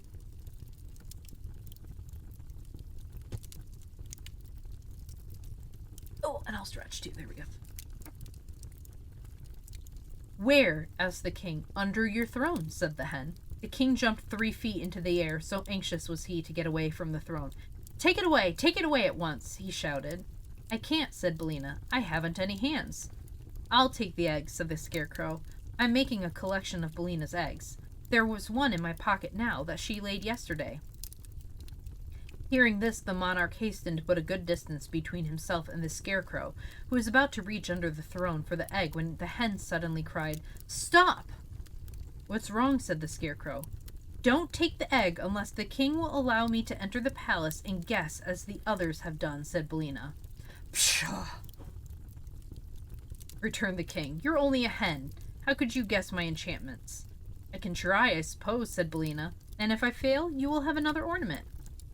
"A pretty ornament you'd make, wouldn't you?" growled the king. But you shall have your way. I will properly punish you for daring to lay an egg in my presence. After the Scarecrow is enchanted, you will follow him into the palace. But how will you touch the objects? With my claws, said the hen. And I can speak the word Ev as plainly as anyone. Also, I must have the right to guess the enchantments of my friends and to release them if I succeed. Very well, said the king. You have my promise. Then, said Billina to the Scarecrow, you may get the egg. It's funny on how media focus so much on the Wicked Witch of the West when the Gnome King is right there. I mean, well, the thing with that is, yeah, the Gnome King is way more terrifying. The Wicked Witch of the West literally just wants her shoes. And she's enslaved the Winkies, but, like, she just wants the shoes. And then you have the Gnome King who's literally, like, turning everyone into ornaments and has an army large enough to destroy Oz and Ev and any other kingdom.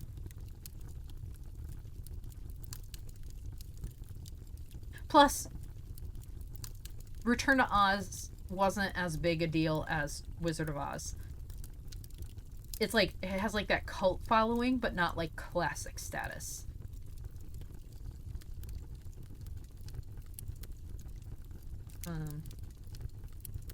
He knelt down and reached underneath the throne and found the egg, which he had placed in another pocket of his jacket, fearing that if both eggs were in one pocket, they would knock together and get broken.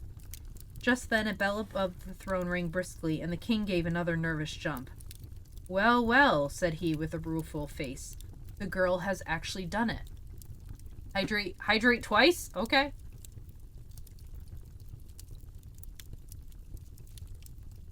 Actually, I finished my water on that one, so I'll drink my tea. Thank you, Random. Done what? Asked the Scarecrow. She has made one guess that is right, and broken one of my neatest enchantments. By Rickety, it's too bad. I never thought she would do it. Keep drinking? Oh my god, I'm gonna have to, like, leave to use the bathroom. Posture check. Okay, hydrate.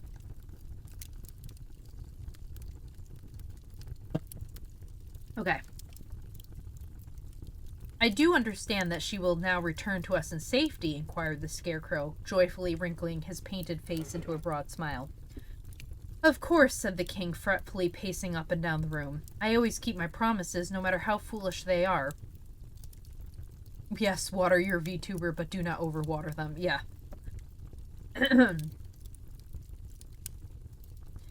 No matter how foolish they are, but I shall make an ornament of the yellow hen to replace the one I have just lost. Perhaps you will, perhaps you won't, murmured Billina calmly. I may surprise you by guessing right. Guessing right? Snapped the king. How could you guess right where your betters have failed, you stupid fowl? Billina did not care to answer this question, and a moment later the doors flew open and Dorothy entered, leading the little Prince Evering by the hand. The Scarecrow welcomed the girl with a close embrace, and he would have embraced Evering too in his delight. But the little prince was shy and shrank away from the painted Scarecrow because he did not yet know his many excellent qualities. But there was little time for the friends to talk, because the Scarecrow must now enter the palace. Dorothy's success had greatly encouraged him, and they both hoped he would manage to make at least one correct guess. However, he proved as unfortunate as the others except Dorothy, and although he took a good deal of time to select his objects, not one did the poor Scarecrow guess aright. So he became a solid gold card receiver, and the beautiful but terrible palace awaited its next visitor. It's all over, remarked the king with a sigh of satisfaction, and it has been a very amusing performance, except for the one good guess the Kansas girl made. I am richer by a great many pretty ornaments. It is my turn now, said Billina briskly. Oh, I'd forgotten you, said the king, but you needn't go if you don't wish to. I will be generous and let you off. No, you won't, replied the hen. I insist upon having my guesses, as you promised. Then go ahead, you absurd, feathered fool, grumbled the king, and he caused the opening that led to the palace to appear once more. Don't go, Billina, said Dorothy earnestly. It isn't easy to guess those ornaments, and only luck saved me from being one myself. Stay with me and we'll go back to the land of Ev together. I'm sure this little prince will give us a home. Indeed I will, said Evering with much dignity. Don't worry, my dear, cried Billina, with a cluck that was meant for a laugh. I may not be human, but I'm no fool, if I am a chicken. Oh, Billina, said Dorothy, you haven't been a chicken in a long time. Not since you've been grown up. Perhaps that's true, answered Billina thoughtfully. But if a Kansas farmer sold me to someone, what would he call me? A hen or a chicken? It was certainly foul. You are not a Kansas farmer, Billina, replied the girl, and you said, never mind that, Dorothy. I'm going. I won't say goodbye because I'm coming back. Keep up your courage, for I'll see you a little later. Then Billina gave several loud cluck-clucks that seemed to make the fat little king more nervous than ever, and marched through the entrance into the enchanted palace. I hope I've seen the last of that bird, declared the monarch, seating himself again in his throne and mopping the perspiration from his forehead with his rock-colored handkerchief. Hens are bothersome enough at their best, but when they can talk, they're simply dreadful. Billina's my friend, said Dorothy quietly. She may not always be exactly polite, but she means well, I'm sure. Purple, green, and gold. The yellow hen, stepping high and with an air of vast importance, walked slowly over the rich velvet carpets of the splendid palace, examining everything she met with her sharp little eyes. Billina had a right to feel important, for she alone shared the Gnome King's secret and knew how to tell the objects that were transformations from those that had never been alive. She was very sure that her guesses would be correct, but before she began to make them, she was curious to behold all the magnificence of this underground palace, which was perhaps one of the most splendid and beautiful places in any fairyland. As she went through the rooms, she counted the purple ornaments, and although some were small and hidden in queer places, Billina spied them all and found the entire 10 scattered about the various rooms. The green ornaments she did not bother to count, for she thought she could find them all when the time came. Finally, having made a survey of the entire palace and enjoyed its splendor, the yellow hen returned to one of the rooms where she had noticed a large purple footstool. She placed a claw upon this and said, Ev, and at once the footstool vanished, and a lovely lady, tall and slender and most beautifully robed, stood before her. The lady's eyes were round with astonishment for a moment, for she could not remember her transformation, nor imagine what had restored her to life. Good morning, ma'am, said Billina in her sharp voice.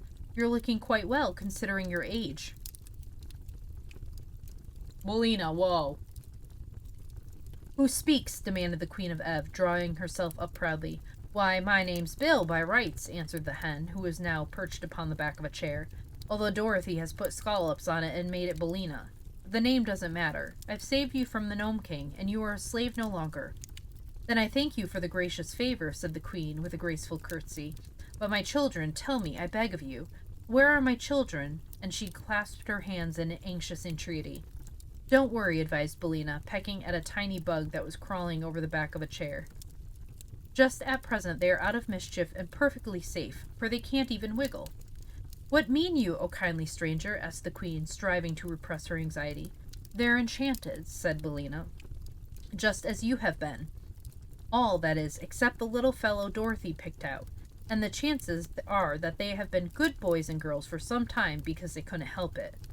Oh, my poor darlings, cried the Queen, with a sob of anguish. Not at all, returned the hen. Don't let their condition make you unhappy, ma'am, because I'll soon have them crowding round to bother and worry you as naturally as ever. Come with me, if you please, and I'll show you how pretty they look. She flew down from her perch and walked into the next room, the Queen following.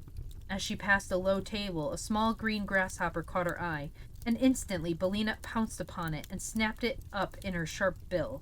For grasshoppers are a favorite food with hens, and they usually must be caught quickly, before they can hop away.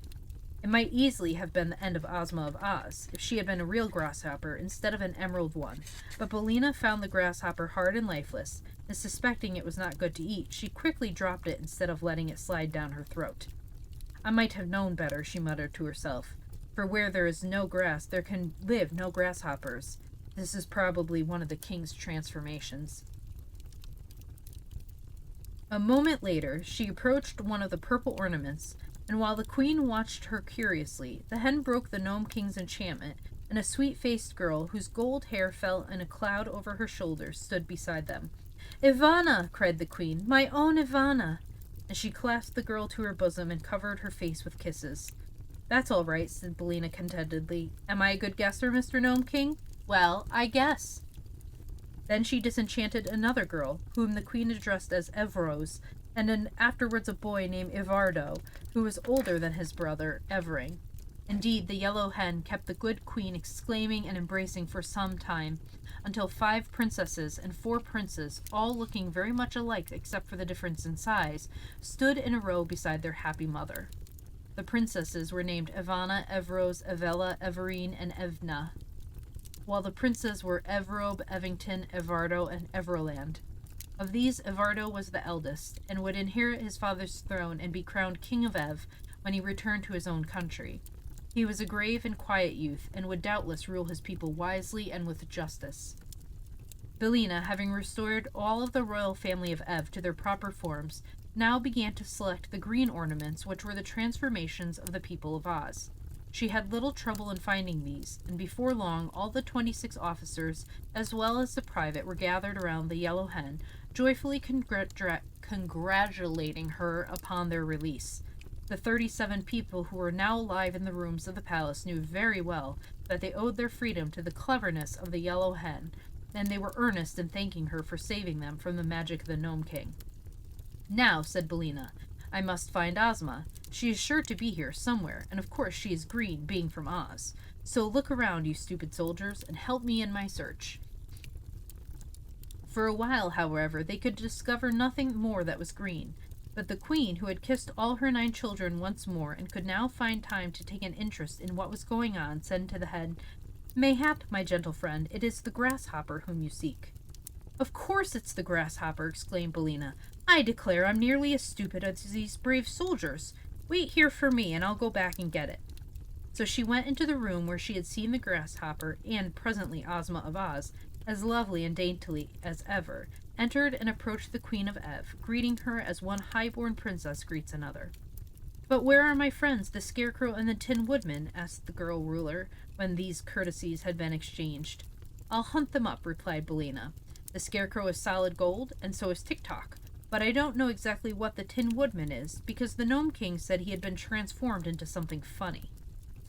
Ozma eagerly assisted the hen in her quest, and soon the Scarecrow and the Machine Man, being ornaments of shining gold, were discovered and restored to their accustomed forms. But search as they might, in no place could they find a funny ornament that might be the transformation of the Tin Woodman. I wonder if he's been made in axe. Maybe? Like, is it funny as in, like, ironic? "Only one thing can be done," said Ozma at last, "and that is to return to the Gnome King and oblige him to tell us what has become of our friend." "Perhaps he won't," suggested Billina. "He must," returned Ozma firmly. "The king has not treated us honestly, for under the mask of fairness and good nature he entrapped us all, and if we would have been forever enchanted had not our wise and clever friend, the Yellow Hen, found a way to save us." "The king is a villain," declared the Scarecrow. "His laugh is worse than another man's frown," said the private with a shudder. "I thought he was honest, but I was mistaken," remarked Tik-Tok. "My thoughts are usually correct, but it is Smith and Tinker's fault if they sometimes go wrong or do not work properly." "Smith and Tinker made a very good job of you," said Ozma kindly. "I do not think they should be blamed if you are not quite perfect." It's hilarious. That'd be pretty on the nose. I know it would be on the nose, but I mean, it would be ironic, right? I think it would be funny as hell that way. Be like, oh my god, he's...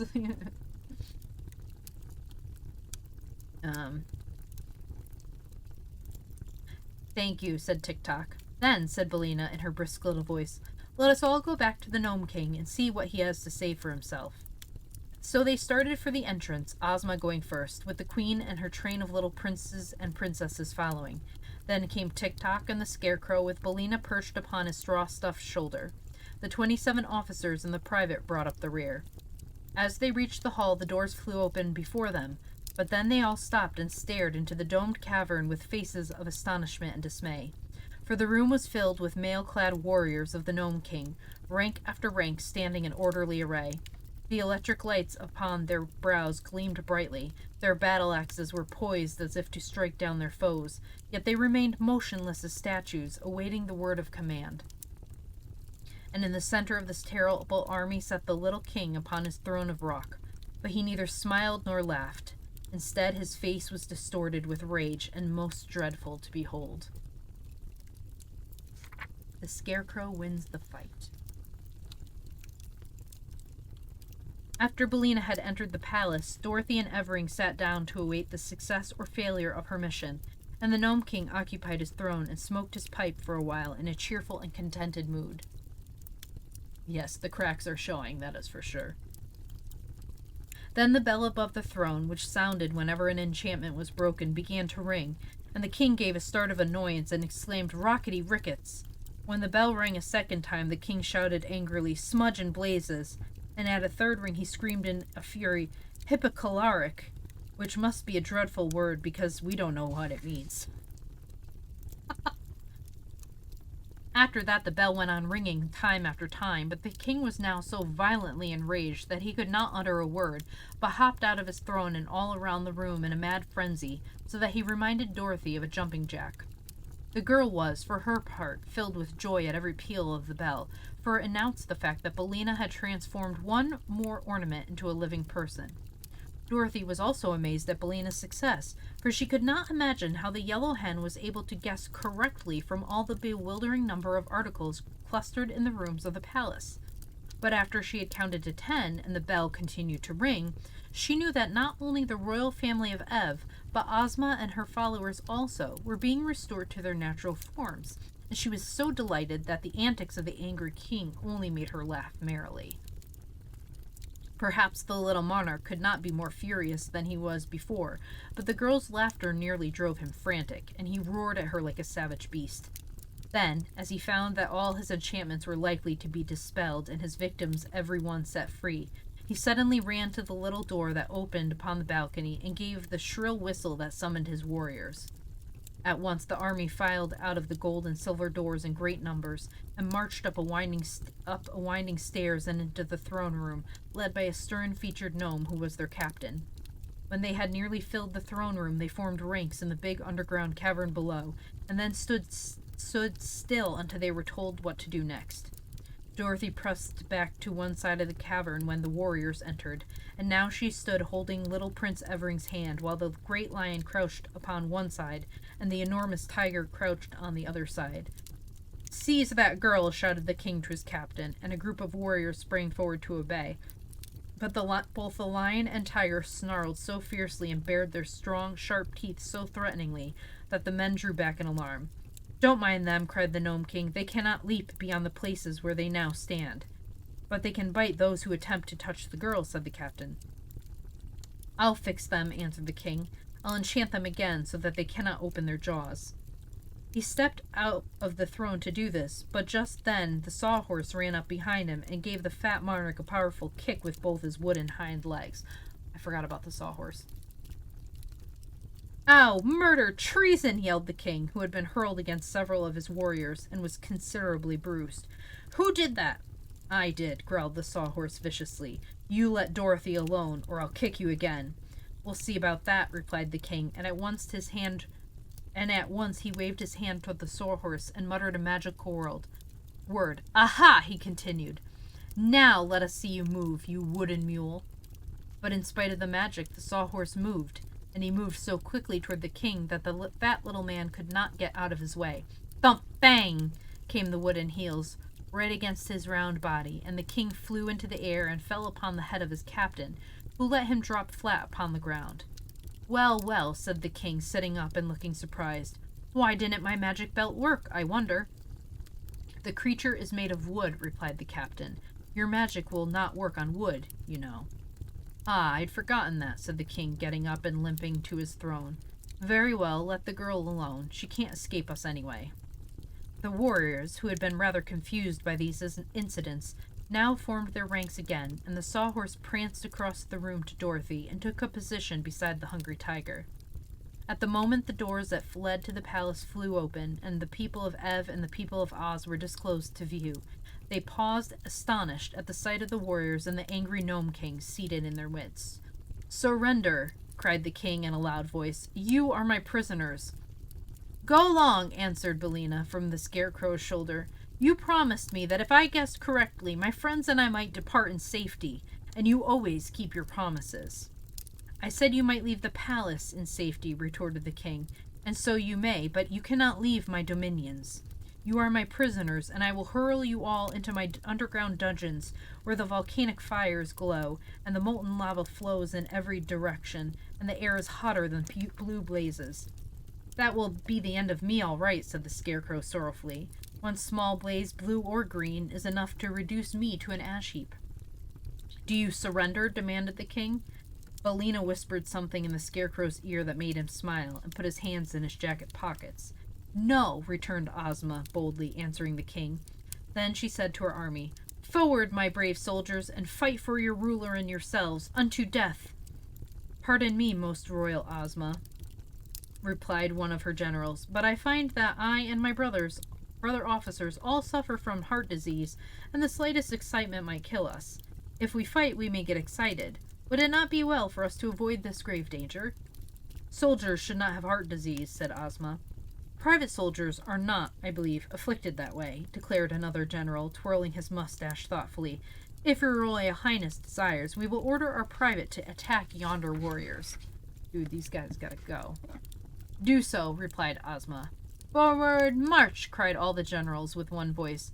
"Forward, march!" yelled the colonels. "Forward, march!" shouted the majors. "Forward, march!" commanded the captains.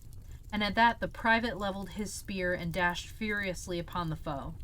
The captain of the gnomes was so surprised by this sudden onslaught that he forgot to command his warriors to fight, so that the 10 men in the first row, who stood in front of the private's spear, fell over like so many toy soldiers.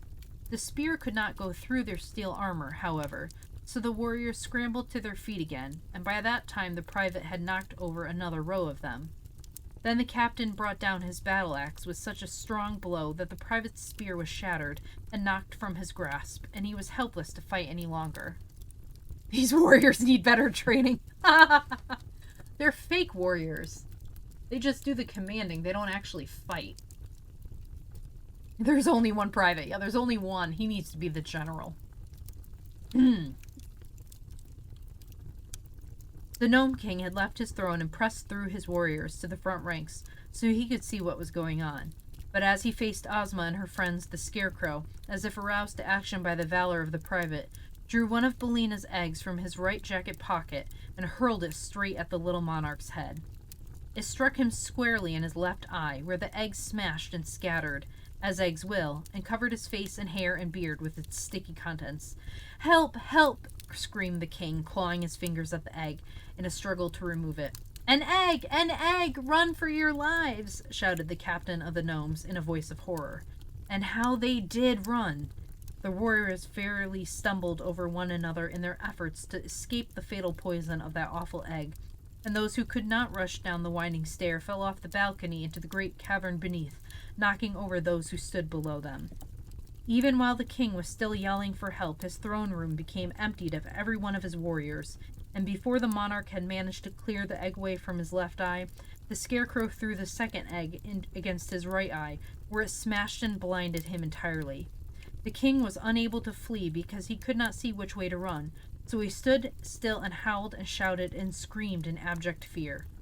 While this was going on, Billina flew over to Dorothy, and perching herself upon the lion's back, the hen whispered eagerly to the girl, "Get his belt! Get the Gnome King's jeweled belt! It unbuckles in the back! Quick, Dorothy, quick!"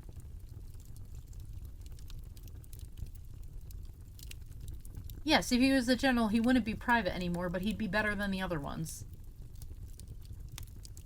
Or make the private the new general, like, it reversed the order. I don't know. The Fate of the Tin Woodman. Let's see how many chapters are left. 2, 3, We have 4 chapters left, and most of them are very short. Dorothy obeyed. She ran at once behind the Gnome King, who was still trying to free his eyes from the egg, and in a twinkling she had unbuckled his splendid jeweled belt and carried it away with her to her place beside the tiger and lion, where, because she did not know what else to do with it, she fastened it around her own slim waist. Just then the chief steward rushed in with a sponge and a bowl of water, and began mopping away the broken eggs from his master's face. In a few minutes, and while all the party stood looking on, the king regained the use of his eyes, and the first thing he did was to glare wickedly upon the Scarecrow and exclaim, "I'll make you suffer for this, you hay-stuffed dummy. Don't you know eggs are poison to gnomes?" "Really," said the Scarecrow, "they don't seem to agree with you, although I wonder why." "They were strictly fresh and above suspicion," said Billina. "You ought to be glad to get them." "I'll transform you all into scorpions," cried the king angrily, and began waving his arms and muttering magic words. But none of the people became scorpions, so the king stopped and looked at them in surprise. "What's wrong?" he asked. "Why, you're not wearing your magic belt," replied the chief steward, after looking the king over carefully. "Where is it? What have you done with it?" The Gnome King clapped his hand to his waist, and his rock-colored face turned white as chalk. "It's gone!" he cried helplessly. "It's gone, and I am ruined." Dorothy now stepped forward and said, Royal Ozma and you, Queen of Ev, I welcome you and your people back to the land of the living. Billina has saved you from your troubles, and now we will leave this dreadful place and return to Ev as soon as possible." While the child spoke, they could all see that she wore the magic belt, and a great cheer went up from all her friends, which was led by the voices of the Scarecrow and the Private. But the Gnome King did not join them. He crept back onto his throne like a whipped dog, and lay there bitterly bemoaning his defeat. "Oh, I'm sure it will be very useful in the future, just like the silver shoes were."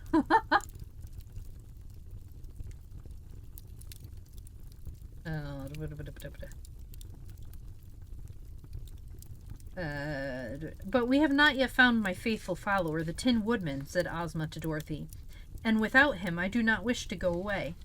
"Nor I," replied Dorothy quickly. "Wasn't he in the palace?" "He must be there," said Billina, "but I had no clue to guide me in guessing the Tin Woodman, so I must have missed him." "We will go back into the room," said Dorothy. "This magic belt, I am sure, will help us find our dear old friend." So she re-entered the palace, the doors of which still stood open, and everyone followed her except the Gnome King, the Queen of Ev, and Prince Evering. The mother had taken the little prince in her lap and was fondling and kissing him lovingly, for he was her youngest born.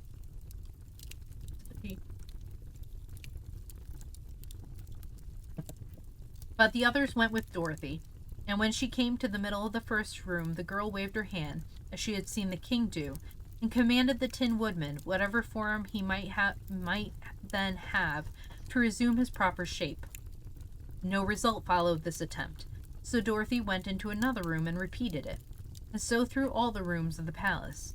Yet the Tin Woodman did not appear to them, nor could they imagine which among the 1,000 of ornaments was their transformed friend.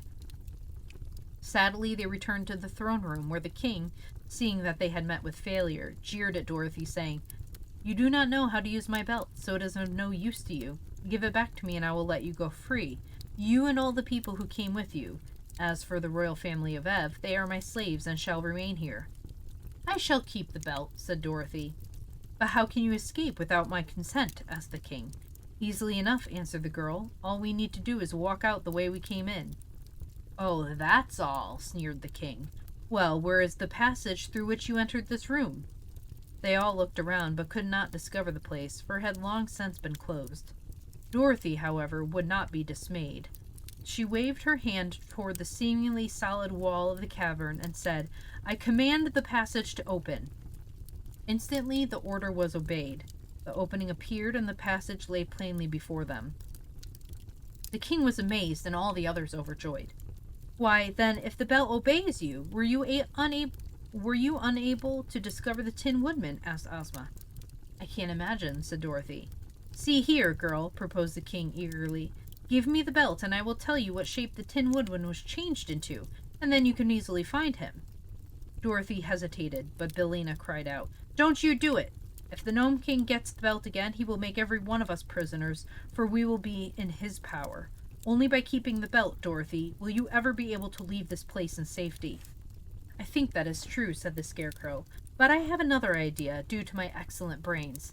Let Dorothy transform the king into a goose egg unless he agrees to go into the palace and bring out to us the ornament which is our friend Nick Chopper, the Tin Woodman." "A goose egg?" echoed the horrified king. "How dreadful!" "Well, a goose egg you will be unless you go and fetch us the ornament we want," declared Billina with a joyful chuckle. "You can see for yourself that Dorothy is able to use the magic belt all right," added the Scarecrow. The Gnome King thought it over and finally consented, for he did not want to be a goose egg. So he went into the palace to get the ornament, which was the transformation of the Tin Woodman. And they all awaited his return with considerable impatience, for they were anxious to leave this underground cavern and see the sunshine once more. But when the Gnome King came back, he brought nothing with him except a puzzled and anxious expression upon his face. "He's gone," he said. "The Tin Woodman is nowhere in the palace." To say put him in a box, but making him poison to his own people is even better, right? I love it. Okay, the Tin Woodman, it'd be hilarious if he was an axe, because that's, like, super ironic. Maybe he's a heart, like, because the heart, because he has a heart, maybe he's a heart. What else? I don't even know what it is, Matsu. I hear, like, the student goes, neener, neener, neener. I know. Who in chat wants to take a guess? Matsu is excluded from guessing because he actually knows. I'm gonna say he's either an axe or he's a heart. No clue? I really don't know either, and I don't remember what they were in the film, and I don't know if that's even correct. A tree? If he's like a bucket or something made of metal. A bucket? Okay. A tree. String cheese? I don't think string cheese is in there. I don't think there's any food in the palace. A tree would be hilarious. Okay, that would be funny. A fireplace poker, maybe? Because, like, wood? Maybe an ornamental tree, if not a real one? I don't know. We'll find out.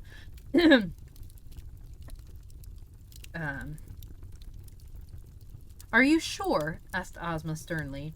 "I'm very sure," answered the king, trembling, "for I know just what I transformed him into and exactly where he stood.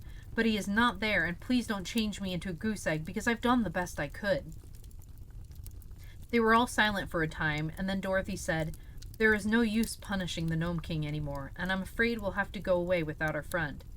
"If he is not here, we cannot rescue him," agreed the Scarecrow sadly. "Poor Nick, I wonder what has come back of him. Has become of him. And he owed me 6 weeks' back pay," said one of the generals, wiping the tears from his eyes with his gold-laced coat sleeve. Very sorrowfully, they determined to return to the upper world without their former companion, and so Ozma gave the order to begin the march through the passage.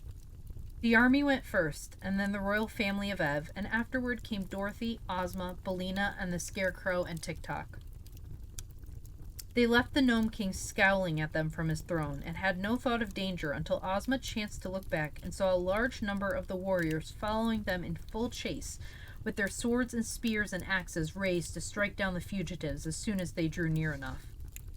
Evidently the Gnome King had made this last attempt to prevent their escaping him, but it did him no good, for when Dorothy saw the danger they were in, she stopped and waved her hand and whispered a command to the magic belt.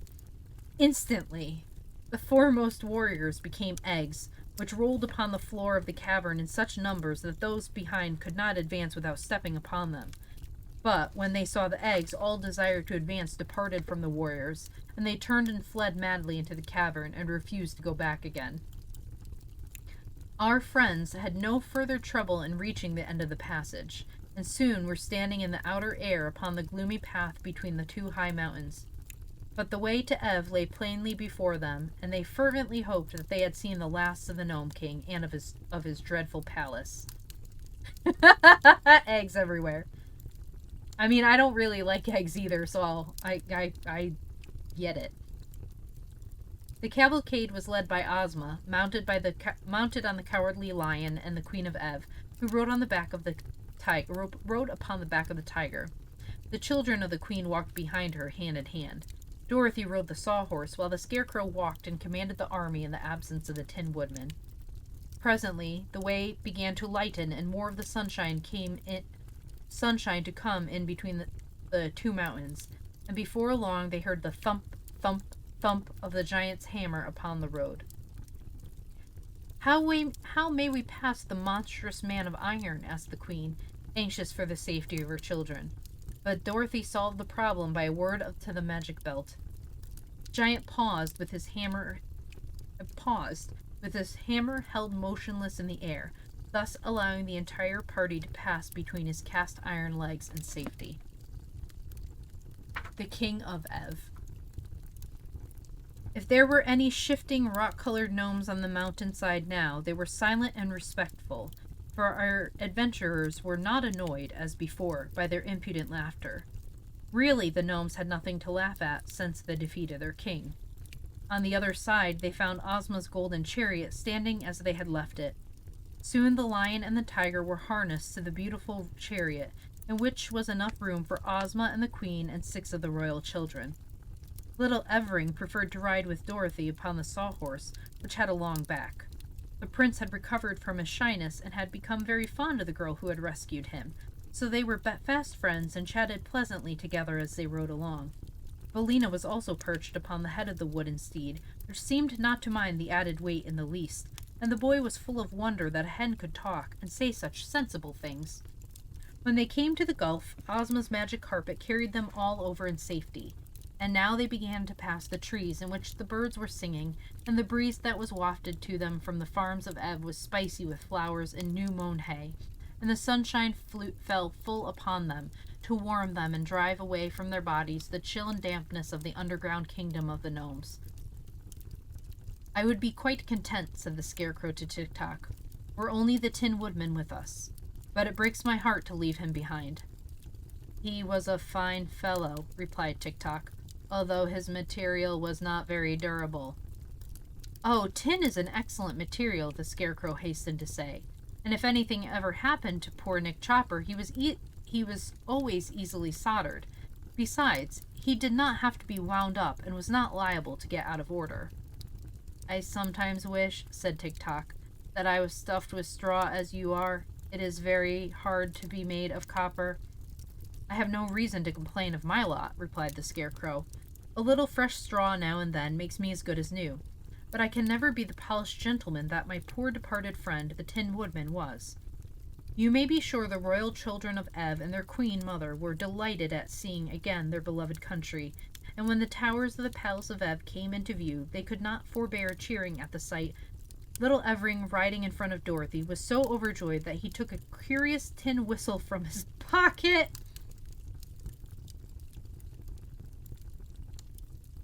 and blew a shrill blast that made the Sawhorse leap and prance in sudden alarm. What is that? Asked Billina, who had been obliged to flutter her wings in order to keep her seat upon the head of the frightened Sawhorse. That's my whistle, said Prince Evering, holding it out upon his hand. It was in the shape of a little fat pig made of tin and painted green. The whistle was in the tail of the pig.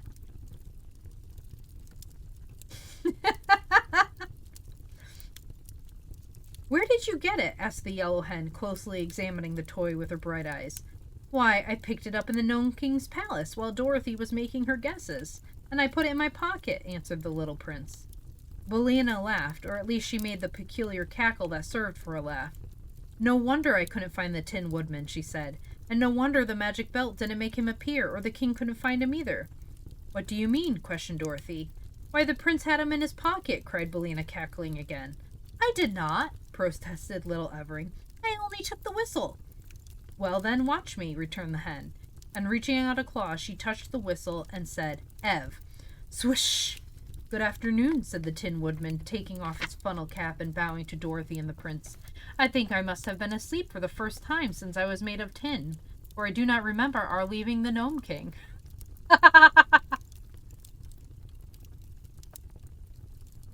A green pig whistle made of tin. Okay, that's good. "You have been enchanted," answered the girl, throwing an arm around her old friend and hugging him tight in her joy. "But it's all right now." "I want my whistle," said the little prince, beginning to cry. "Hush," cautioned Billina. "The whistle is lost, but you may have another when you get home." Grown Tin Man now in Prince's lap. I know. Well, I'm hoping he's standing up and not crushing the poor boy.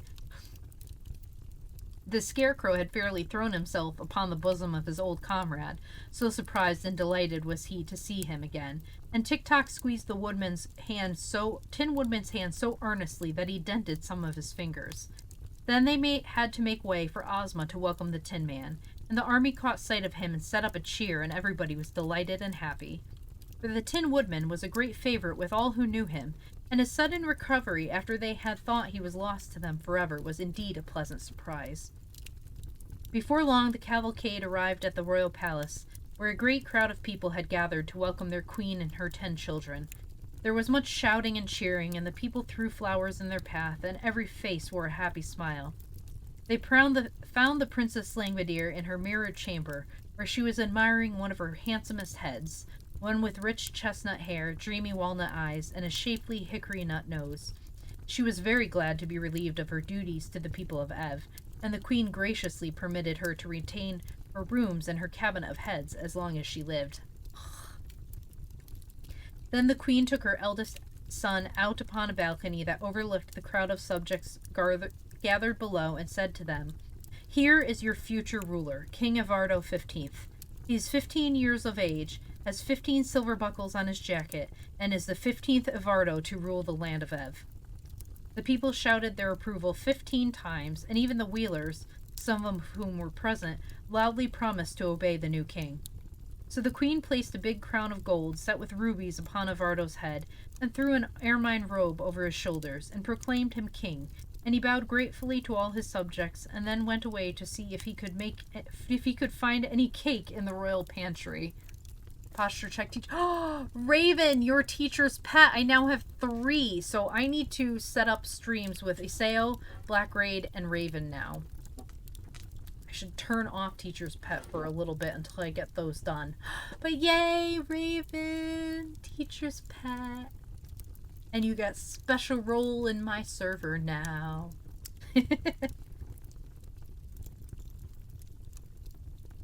Ozma of Oz and her people, as well as Dorothy, Tick-Tock, and Billina, were splendidly entertained by the Queen Mother, who owed all her happiness to their kind offices, and that evening the Yellow Hen was publicly presented with a beautiful necklace of pearls and sapphires as a token of esteem from the new king. You're always free? Yay! I'm glad we'll be able to stream together. It'll be exciting. The Emerald City. 2 more chapters, I think. Yeah. Dorothy decided to accept Ozma's invitation to return with her to the land of Oz. There was no greater chance of her getting home from Ev than from Oz, and the little girl was anxious to see once more the country where she had encountered such wonderful adventures. By this time, Uncle Henry would have reached Australia in his ship and had probably given her up for lost, so he couldn't worry any more than he did if she stayed away from him a while longer. So she would go to Oz.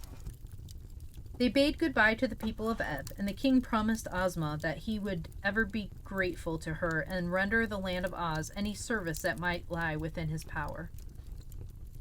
And then they approached the edge of the dangerous desert, and Ozma threw down the magic carpet, which at once unrolled far enough for all them to walk upon it without being crowded. Tick-Tock, claiming to be Dorothy's faithful follower because he belonged to her, had been permitted to join the party, and before they started the girl wound up his machinery as far as possible, and the Copper Man stepped off as briskly as any one of them.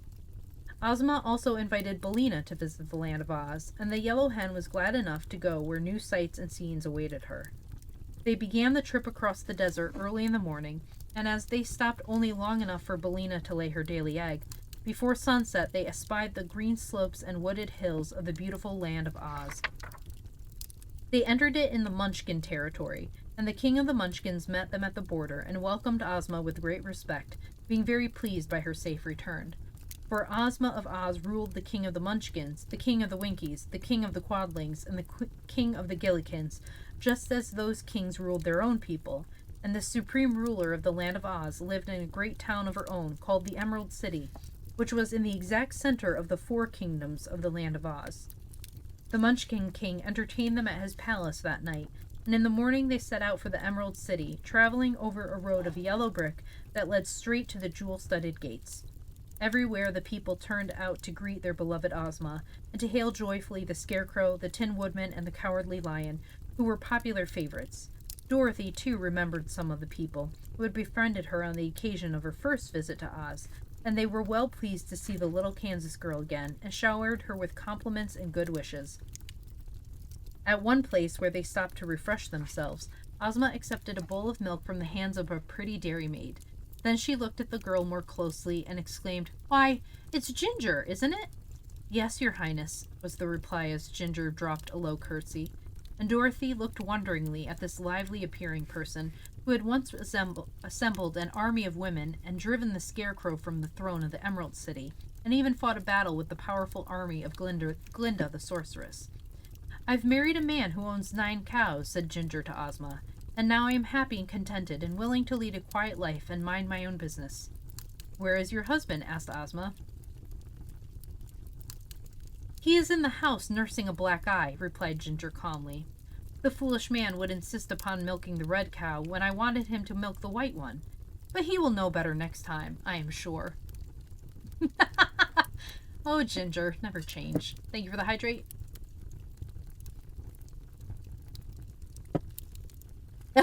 We both said the same thing, Matsu. Never change.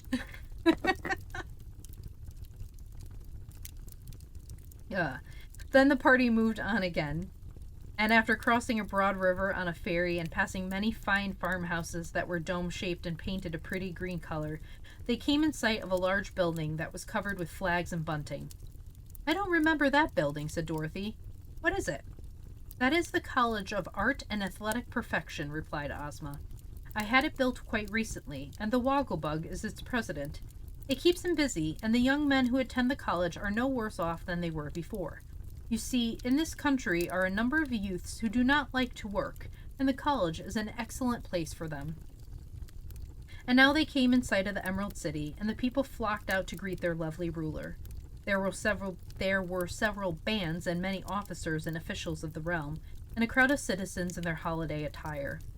Thus the beautiful Ozma was escorted by a brilliant procession to her royal city, and so great was the cheering that she was obliged to constantly bow to the right and left to acknowledge the greetings of her subjects. That evening there was a grand reception in the royal palace, attended by the most important persons of Oz, and Jack Pumpkinhead, who was a little overripe but still active, read an address congratulating Ozma of Oz upon the success of her generous mission to rescue the royal family of a neighboring kingdom. Keeps him out of the way, yes.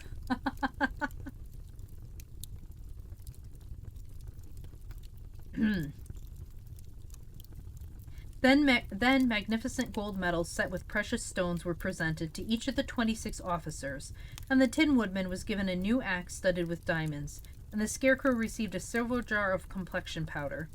Dorothy was presented with a pretty coronet and made a Princess of Oz, and Tik-Tok received 2 bracelets set with 8 rows of very clear and sparkling emeralds. Afterward they sat down to a splendid feast, and Ozma put Dorothy at her right and Billina at her left, where the hens sat upon a golden roost and ate from a jeweled platter. Then were placed the Scarecrow, the Tin Woodman, and Tik-Tok, with baskets of lovely flowers before them because they did not require food. The 26 officers were at the lower end of the table, and the Lion and the Tiger also had seats and were served on golden platters that held a half a bushel at one time. But wait. Where's the private? There were 26 officers and a private. The wealthiest and most important citizens of the Emerald City were proud to wait upon these famous adventurers, and they were assisted by a sprightly little maid named Jellia Jam, whom the Scarecrow pinched upon her rosy cheeks and seemed to know very well. During the feast, Ozma grew thoughtful and suddenly asked, "Where is the private?" Glad someone else thought of it. "Oh, he is sweeping out the barracks," replied one of the generals, who was busy eating a leg of turkey. "But I have ordered him a dish of bread and molasses to eat when his work is done." "Let him be sent for," said the girl ruler. While they awaited for this command to be obeyed, she inquired, "Have we any other privates in the armies?" "Oh, yes," replied the Tin Woodman. "I believe there are 3 altogether." The private now entered, saluting his officers and the royal Ozma very respectfully. "What is your name, my man?" asked the girl. "Omby Amby," answered the private. "Then, Omby Amby," said she, "I promote you to be Captain General of all the armies of my kingdom, and especially to be commander of my bodyguard at the royal palace." "It is very expensive to hold so many offices," said the private, hesitating. "I have no money with which to buy uniforms."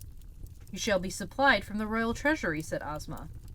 Then the private was given a seat at the table, where the other officers welcomed him cordially, and the feast and merriment were resumed. Suddenly Jellia Jam exclaimed, "There is nothing more to eat! The hungry tiger has consumed everything!" "But that is not the worst of it," declared the tiger mournfully. "Somewhere or somehow, I've actually lost my appetite."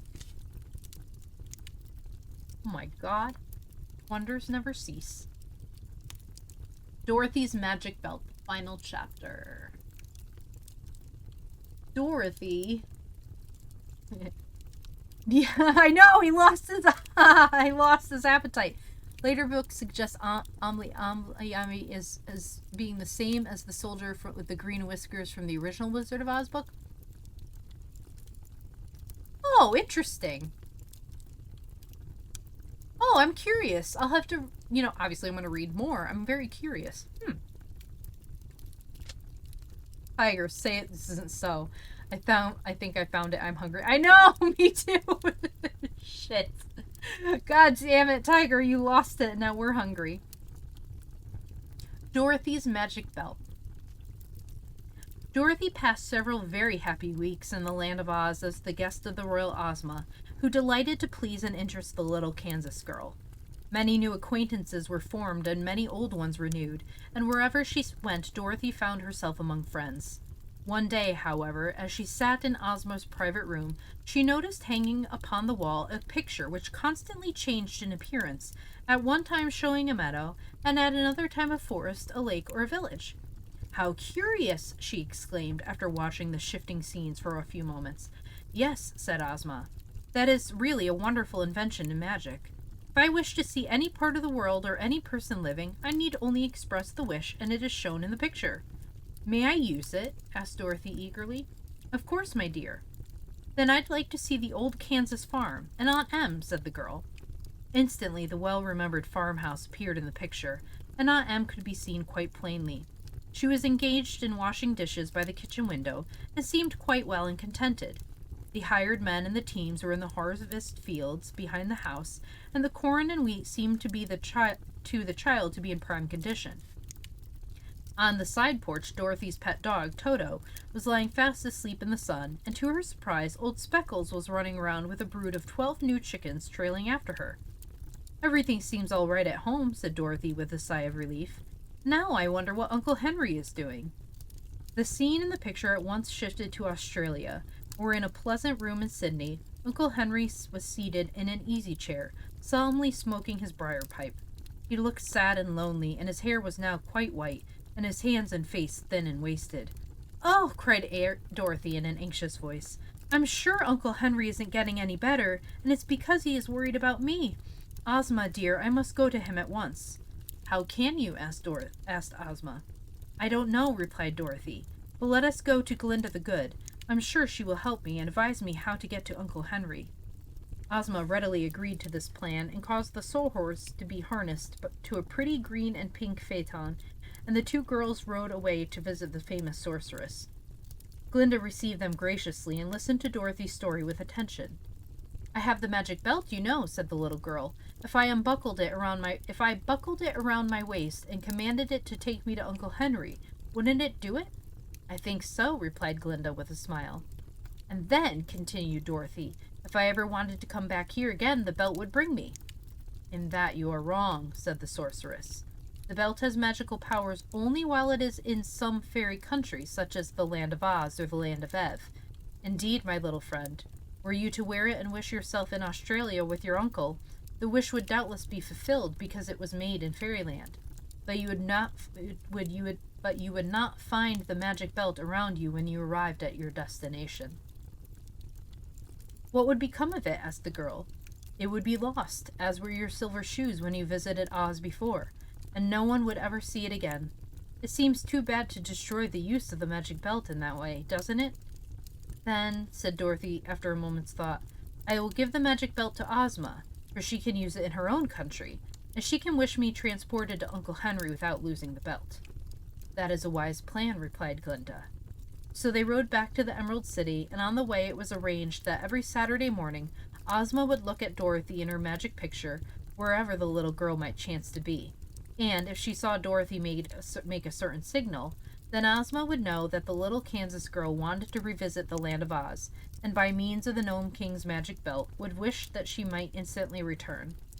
This having been agreed upon, Dorothy bade goodbye to all her friends.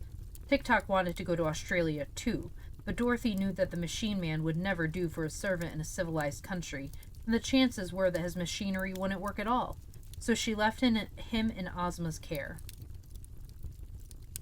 Thank you for stopping by, Gumi! Yeah, see, they learned their lesson. They learned one of many lessons. Billina, on the contrary, preferred the Land of Oz to any other country, and refused to accompany Dorothy. The bugs and ants that I find here are the finest flavored in the world, declared the Yellow Hen, and there are plenty of them. So here I shall end my days, and I must say, Dorothy, my dear, that you are very foolish to go back into that stupid humdrum world again. Uncle Henry needs me, said Dorothy simply, and everyone except Billina thought it was right that she should go. All Dorothy's friends of the Land of Oz, both old and new, gathered in a group in front of the palace to bid her a sorrowful goodbye and to wish her long life and happiness. After much handshaking, Dorothy kissed Ozma once more, and then handed her the Gnome King's magic belt, saying, Now, dear princess, when I wave my handkerchief, please wish me with Uncle Henry. I'm awfully sorry to leave you, and the Scarecrow, and the Tin Woodman, and the Cowardly Lion, and Tik-Tok, and everybody, but I do want my Uncle Henry, so goodbye, all of you. Then the little girl stood on one of the big emeralds which decorated the courtyard, and after looking once again at each of her friends, waved her handkerchief. No, said Dorothy, I wasn't drowned at all, and I've come to nurse you and take care of you, Uncle Henry, and you must promise to get well as soon as possible. Uncle Henry smiled and cuddled his little niece close in his lap. I'm better already, my darling, said he. The end.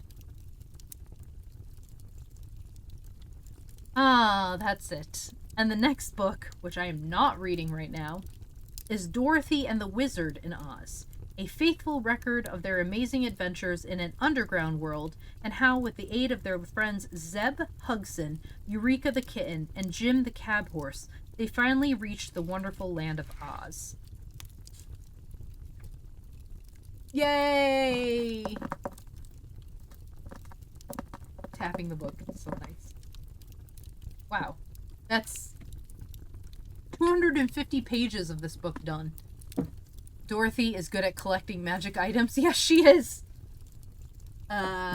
There's a lot of these Oz books that sort of don't take place in Oz. Yeah, I mean, yeah, getting to it, I guess. Interesting sequel to look forward to. That, I am looking forward to it. I'm looking forward to all these. I never thought of, like, really reading them. I collected the books because I'm a book hoarder. Collector. Some would say hoarder. I say collector. Matsu, I'm sure you would agree that I'm just collecting them for a library. But I have all the volumes now that were printed in that way. And now I need to read them all. Yes, it's just kind of a D&D campaign changed my mind. Oh, that reminds me. There is actually a D&D is just based on Oz. There's actually a book. Wait. there's actually a book, because if it's a book, obviously I'm gonna know about it. D&D Oz. There is a book. There was a Kickstarter for it. Wait, what? Wait, is it still going? No, this ain't it. Hold on. Near. This isn't it. Oh, it's done. Aw, oh, damn. Okay, so a 5e campaign just ended, apparently, on Kickstarter. However, there was one that I saw that came in, God, what was it? Wait, I have a picture of it on my phone, but I can't because that would have ruined that.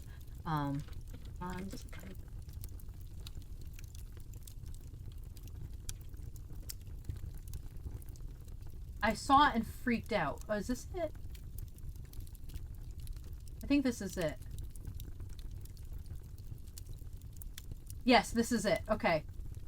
Let me get the thing. It's called Oz, a fantasy role-playing setting. Let me save it. Images. I saw it and went, oh my god, I need this. Like, ridiculously so. Trying to save a picture.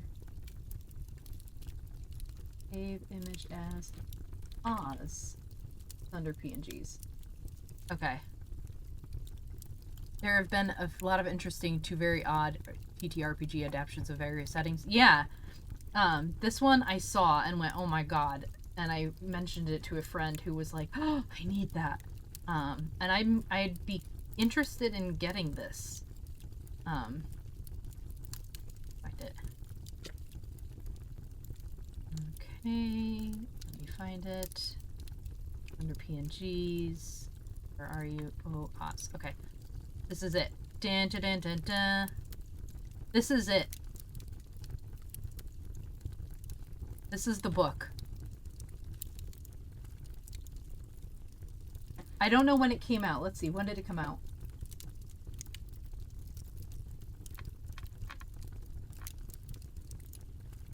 It was released... Isn't it a sick cover? I love it. It was released, actually it did. It came out this year. It came out in September. Which I think is kind of funny because they just did a Kickstarter for one that's totally different. But, like, this one was coming out, and I feel bad for the Kickstarter people, but it was funded. That one was fully funded. But, yeah. Adventure is just down the yellow brick road. The award-winning author and illustrator of Neverland, there's a Neverland campaign, too, returns with another beautiful RPG setting book in Oz, a fantasy role-playing game. While many have traveled with Dorothy Gale to the world of Oz, there is so much more to explore. But know this, there is more to the land and its inhabitants than the rumors might suggest. Appearances can be deceiving, and like any good metalsmith will tell you, the only way to tell a gold bar from a yellow brick is to hit it with a hammer. So begins Andrew Kolb's Oz, a fantasy role-playing game. While 5th edition compatible like its predecessor Neverland, Oz uses an urban setting point crawl instead of a hex crawl, full of secrets to discover via underground trains and a monorail that loops around all 4 districts of Oz. With different neighborhoods to explore, factions to join, and questions to ask, what happened to the slippers anyway, players can escape to the Emerald City for hours on end. Kind of want to play this. I know. I think it would be kind of cool. There's a Neverland one. I don't know if this guy's done any... Yeah, Ayo. This sounds amazing. It really does. I'm kind of tempted to, like, get it. Just get it. Maybe I'll throw it on my throne and see what happens. Trying to see if he's done anything else.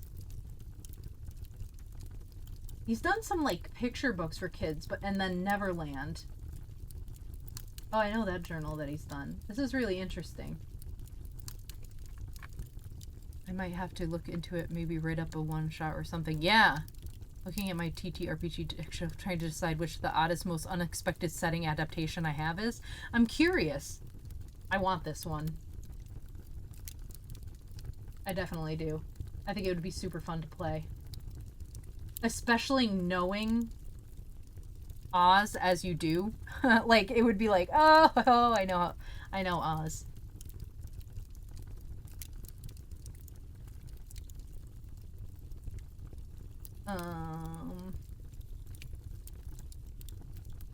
Yeah. I'm definitely going to consider that. That's super cool. Anyone else have any other interesting TTRPGs? Indeed. Well, it's probably Street Fighter, the storytelling game. This is news. White Wolf uses for Vampire the Masquerade. Oh. I was interested in Vampire the Masquerade, but again, I have never played any TTRPGs because I never had a chance to, because I had no friends who played it, except for high school, but I was not allowed to play it then, and that's when I followed my mother's rules. I'm terrible at TTRPGs. Amber Diceless. The first and only time I played one, I panicked. Which is based on Roger's. Oh, I know that series. Yeah.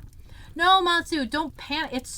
It was fun. Okay, my first I've only done a campaign and a half. The first one I did was a murder mystery one-shot, which is super fun. I had no idea what I was doing, but I just went with it. And then the second one I'm in is with Dinah. She's running, it was supposed to be a one-shot, but it's turning into a two-parter. It's a battle of the bands. It's really cool. And actually, Crusader's in it. And then 2 other people are in it. So it's pretty cool. I bought a Ragnarok TT and never played it. Bard's Rock. Yeah, bards are... I'm a bard. Through and through. I wonder if there would be a system like that in Oz. I'm curious. I need to get the book now. Damn it. I've only run for D&D 5e, but I've seen some wild settings. I'm a forever DM. I just want every source book for 5e. I have next to me right now Tasha's Cauldron of Everything, Player's Handbook, and Strixhaven. Those are the 3 that I have. I might run RPGs from time to time. Might? Well, if anyone wanted to... Actually, you know what? I wonder. I might watch a few streams of people playing. Maybe I'll come up with my own Oz one. We'll see. Classes in Oz are Scarecrow, Tin Man, Anthro Animal, and Acrobat. Is that really it? Do you look that up?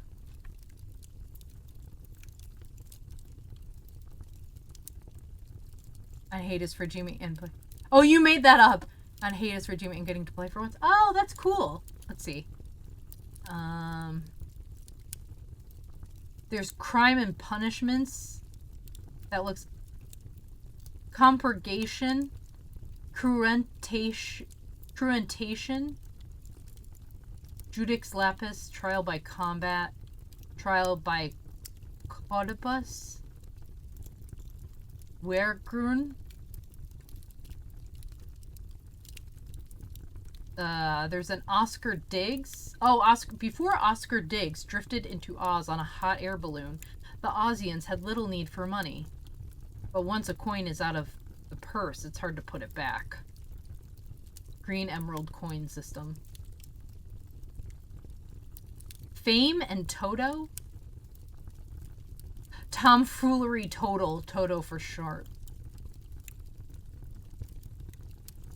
Oh my god, this looks great. ABC serpent. One of the creatures is an ABC serpent. Get it? ABC.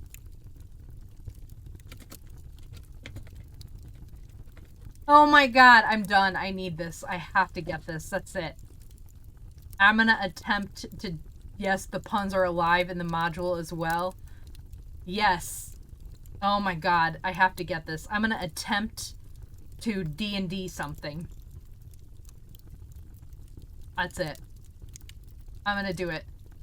I'm gonna do it, and then I'm gonna run this. It's gonna be crazy, and it's gonna be my first time DMing, and it's gonna be terrible, but it's gonna be awesome at the same time. I mean, how can I not? Where's Blebla? Blebla isn't here for the puns? This is so disappointing. I'm so sad. What else is there?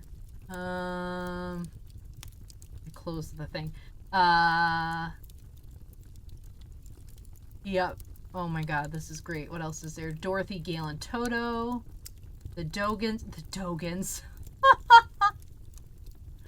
Dragons, Dragonettes. Emerald Citadel. Okay, I'm getting this book. I'm gonna put it on my wish list. As long as people have fun and it's a good game. As long, you could say that they're not as punctual as they should be. I love it. Oh my god. Okay, it is late. I am tired. I've been streaming forever. We finished the story. If you're interested, Sunday in my Discord at 7 p.m. I am going to be showing Return to Oz. Thank you, Mecca, for coming in. Thank you, everyone. We will be watching Return to Oz at 7 p.m. So everyone, hopefully I will see you there. It'll be super, super fun. I love that movie. I haven't seen it in a while. All right, so let's see. No, you did not miss that showing. Nope. Let's see. Is there anyone around who I can raid?